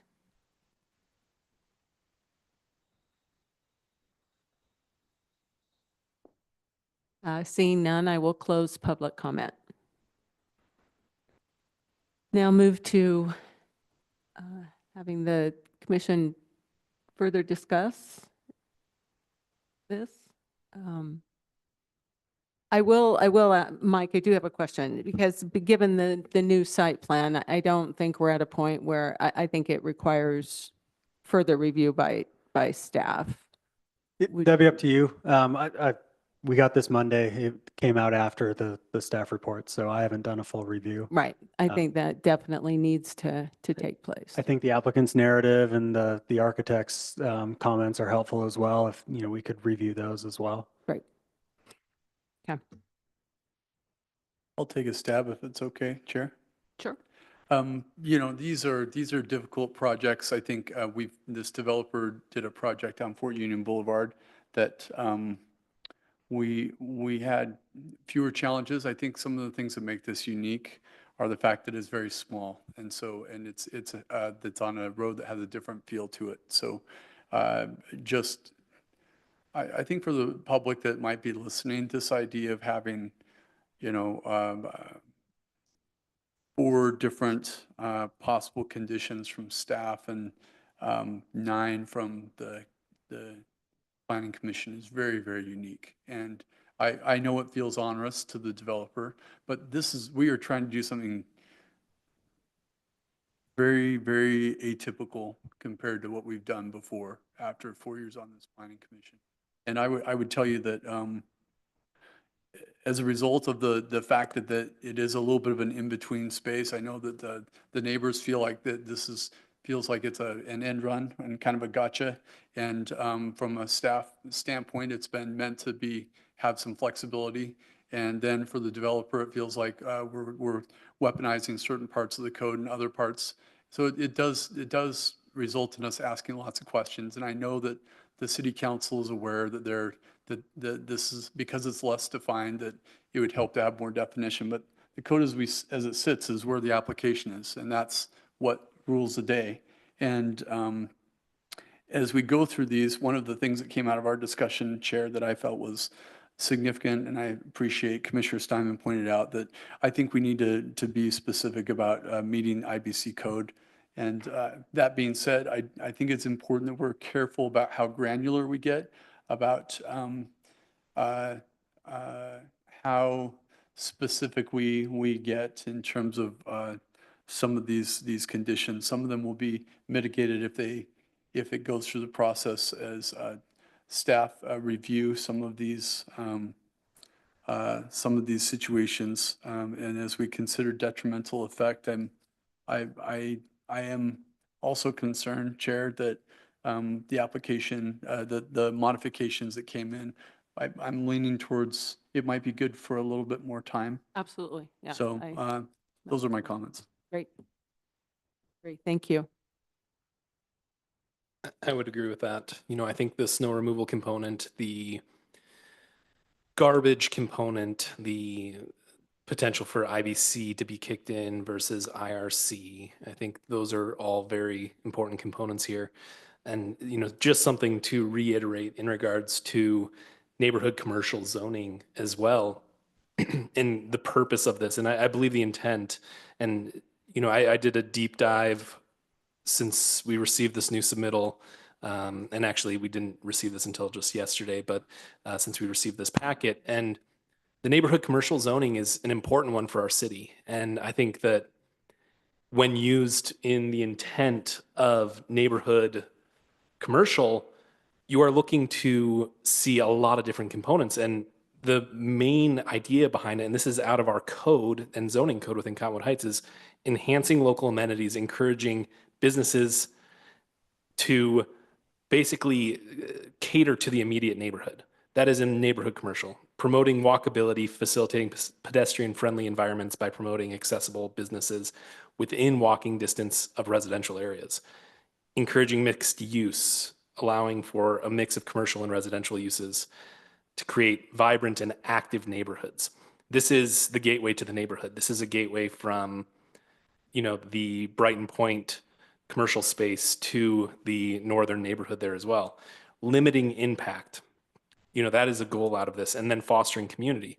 So all of those pulled out of neighborhood commercial zoning, I think we need to be very thoughtful on these types of developments. This is going to set the precedent. There's a lot of opportunity for neighborhood commercial in Cottonwood Heights over the next 10, 15, 20 years. I mean, we are the city between the canyons.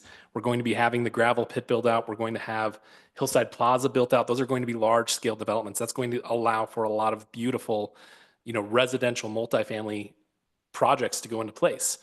Neighborhood commercial is the transitional piece. This is what allows for us to transition into these communities. And if we're just plopping multifamily outside of the intent of neighborhood commercial code, that seems like we're not doing the job of what neighborhood commercial is supposed to be doing. I think IBC helps in a lot of those ways, and I think that space is going to help because I don't believe the applicant believes this is a commercial deal in a neighborhood commercial zoning. And that concerns me as a business owner here, as a resident here, that we have developers that don't necessarily understand the commercial component of neighborhood commercial. They're finding a loophole.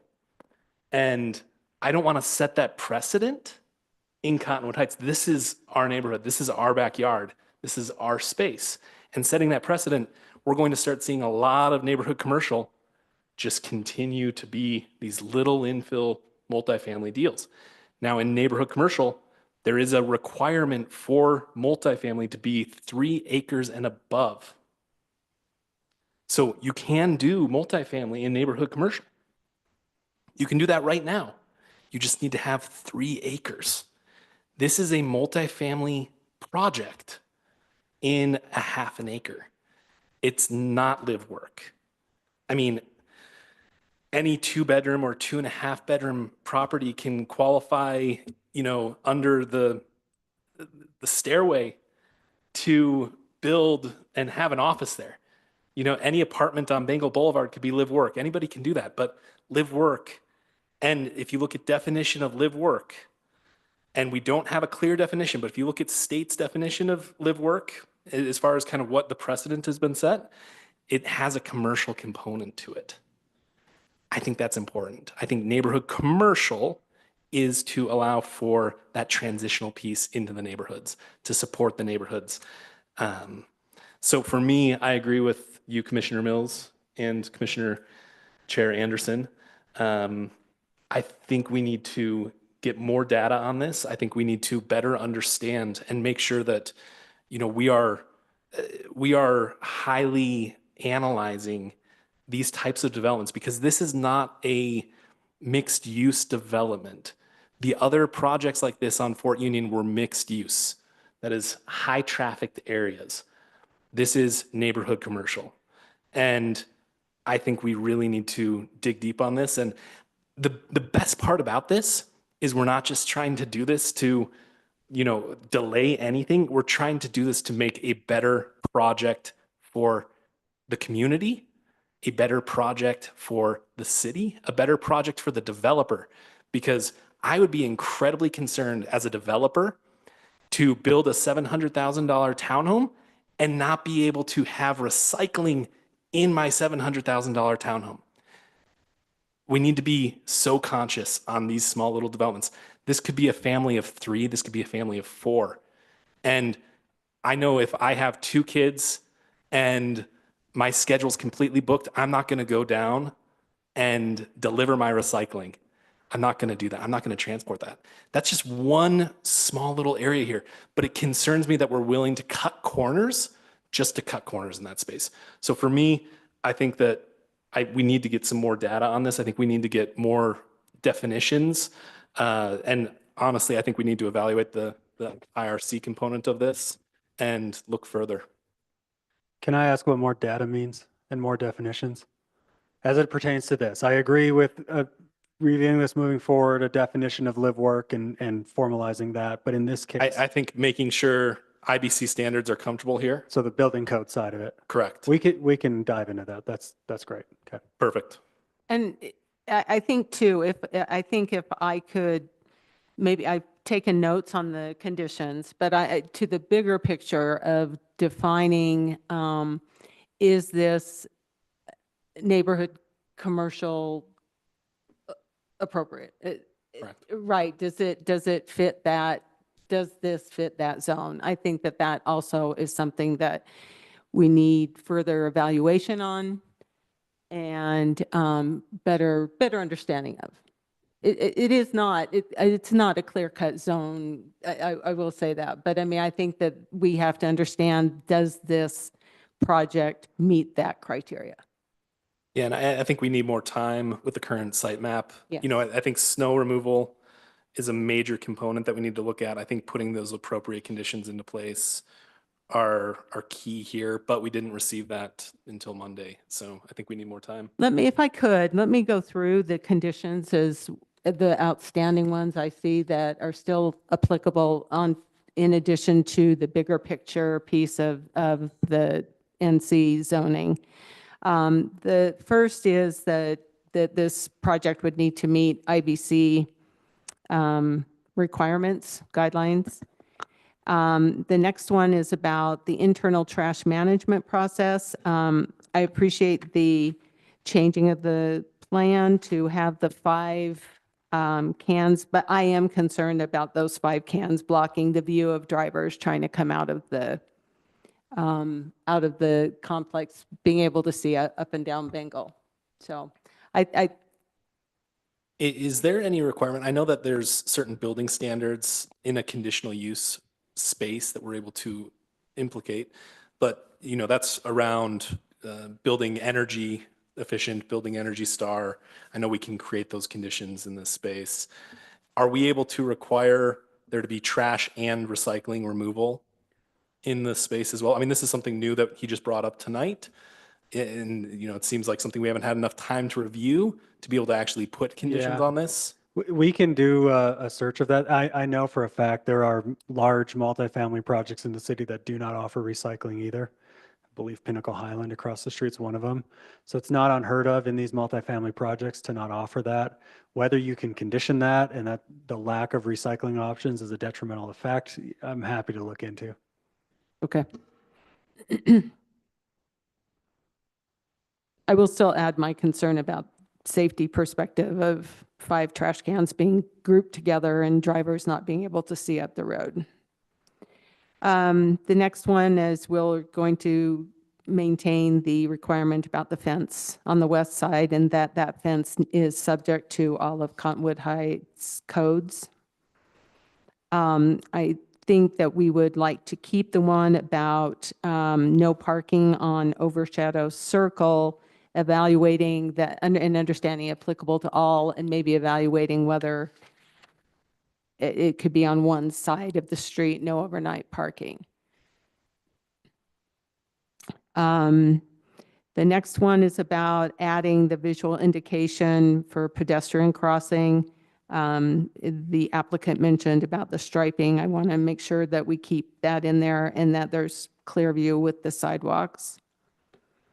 The next one is about snow storage. Mike, the Cottonwood Heights engineers, would they evaluate that the Yeah. space is adequate? We So can that have them would look be. at it. Yep. Okay, we'd need to have that as a requirement there as well. And then also I'd like to add into that in terms of the snow storage, that no snow can be pushed onto Bengal Boulevard. And then overall site review by staff of the new plan. Did I miss anything? Is that encompassing?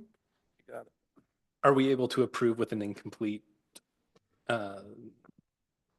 proposal right now? I think we need staff to do some work Yeah. before we're going to approve anything. That's my thought. You could table to a date specific and ask us to come back with that. You could approve with these conditions. You could- My thought is that we table it and further evaluation on March 5th. Do I have to do a motion? Thank you. And if you could also look into recycling requirements as well, as Sure. as Thank well you. as any type of additional building requirements. Once again, if this was a multifamily deal, I'd be much different space on this, but with this being such a unique transitional zoning, we need to be incredibly diligent on the research on this. I'll say with building standards, we are governed pretty strictly by building code. I'll figure out which one's applicable and which standards within that apply to this project specifically. Sprinkling, ADA, all those things. I can get a better answer on that. I can tell you recycling is not mandated by city code right now, so that we're in the condition territory on whether we can require that. And I do worry that's a little excessive when we have other much larger, more dense projects that also don't offer that service. Chair, we haven't heard from Commissioner Polster and Commissioner Smith. I wonder if they have any thoughts. I'd like to see more time put into this as well. And I would like to just comment on my colleague's eloquent description of things. I appreciate the discussion so far. To my vantage point, this really seems like a multifamily development that's put in a residential area. And I think the multifamily concerns ought to be considered in this. I don't know if that's our place to do that or not. But I do have some reservations based on that. It does really sound like this is a end around to do a multifamily development here. Yeah, and as an open discussion, if there wasn't 2 separate lines within neighborhood commercial that has one as a multifamily development with a minimum requirement. Can I clarify that? That's planned unit development. That's not necessarily multifamily development. We have Giverny is a single-family PUD in the city. That's just a subdivision development tool that allows you to vary underlying lot standards and massing requirements. It's not specific. It's a residential tool. It's not specific, though, to multifamily versus single-family. As a use, Planned unit development, yeah. and that would be any multifamily development, any townhome development. No, a planned unit development is governed by our PUD chapter. It's whatever it can be multifamily if it's in a multifamily zone. It can be single family if it's in a single family area. What it does is allow you to vary from underlying lot standards and cluster development more so than you can using the traditional subdivision process. But the PUD is not a multifamily tool. It's just a subdivision tool. And as I had asked last meeting, just going back through the notes on this, if we were to just go through this process administratively, it would have to kick to the PUD. Is that correct? The PUD code requires 3 acres. That's not in NC. That's not in the neighborhood commercial zoning.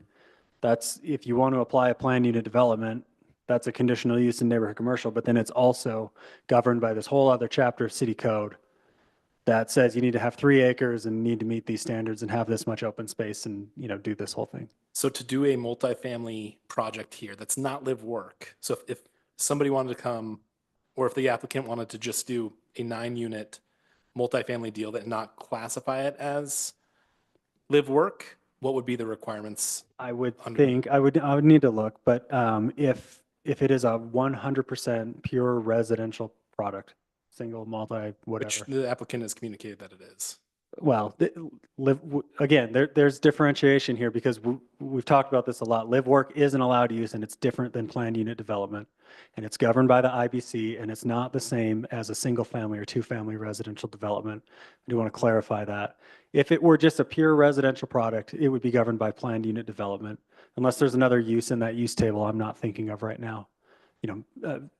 A mixed residential product where it's more traditional retail with an apartment above, that's mixed residential housing. That's allowed. We have determined as staff that because of a lack of clear definition of live work, this also complies with that. To the concern of the public and the planning commission that the definition is not strong enough. In absence of a stronger definition, this we feel gets us there. So just to clarify further on that, if this was purely residential, it would require it to go through a PDD process, which is a 3-acre. I'm just exploring your comments on planned unit development. That is a residential subdivision tool. That can be for single family, that can be for multifamily. It's a tool to subdivide property for residential development. That requires 3 acres. And then multifamily, so under zoning, so to do just a straight multifamily project on this, what would the process be? That's a good question, and I can answer that for you if that's a sticking point, but I've answered what I can tonight. I can look into that for you. Okay. And I think the relevancy to that is the developer has intended to say this is more of a residential component here.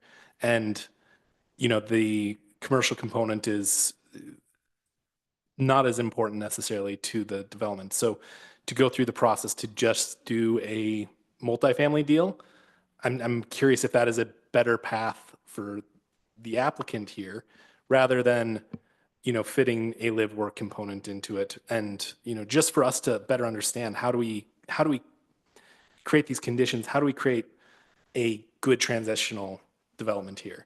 And I think that it's important for us to see if they just wanted to do just a straight multifamily development here, what that process looks like versus qualifying it, because this would make it much easier on the developer to just qualify it as a multifamily. I think what it entails is as a proposed text amendment that allows multifamily development on any project size and, creating a specific use that allows it. But again, I want to be clear, we believe as staff, this complies with the live work use. As it's written in the code, shortfalls, shortcomings and everything. And we're happy to answer these other questions you've provided. Great. Thank you. Great. All right. So as I'm understanding it, we are going to table this to date certain of March 5, 2025, which requires a motion.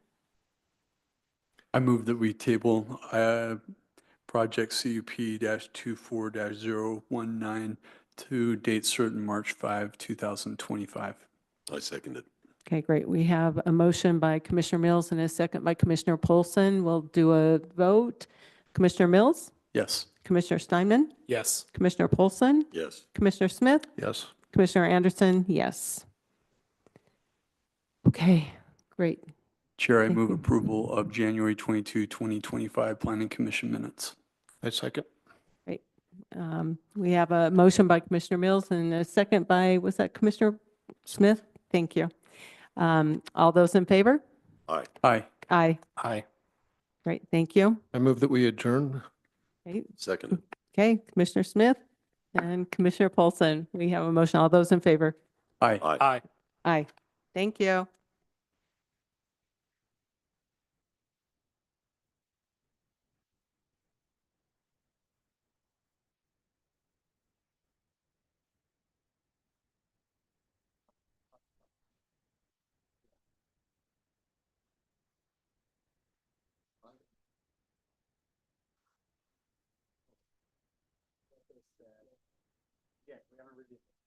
Yeah. And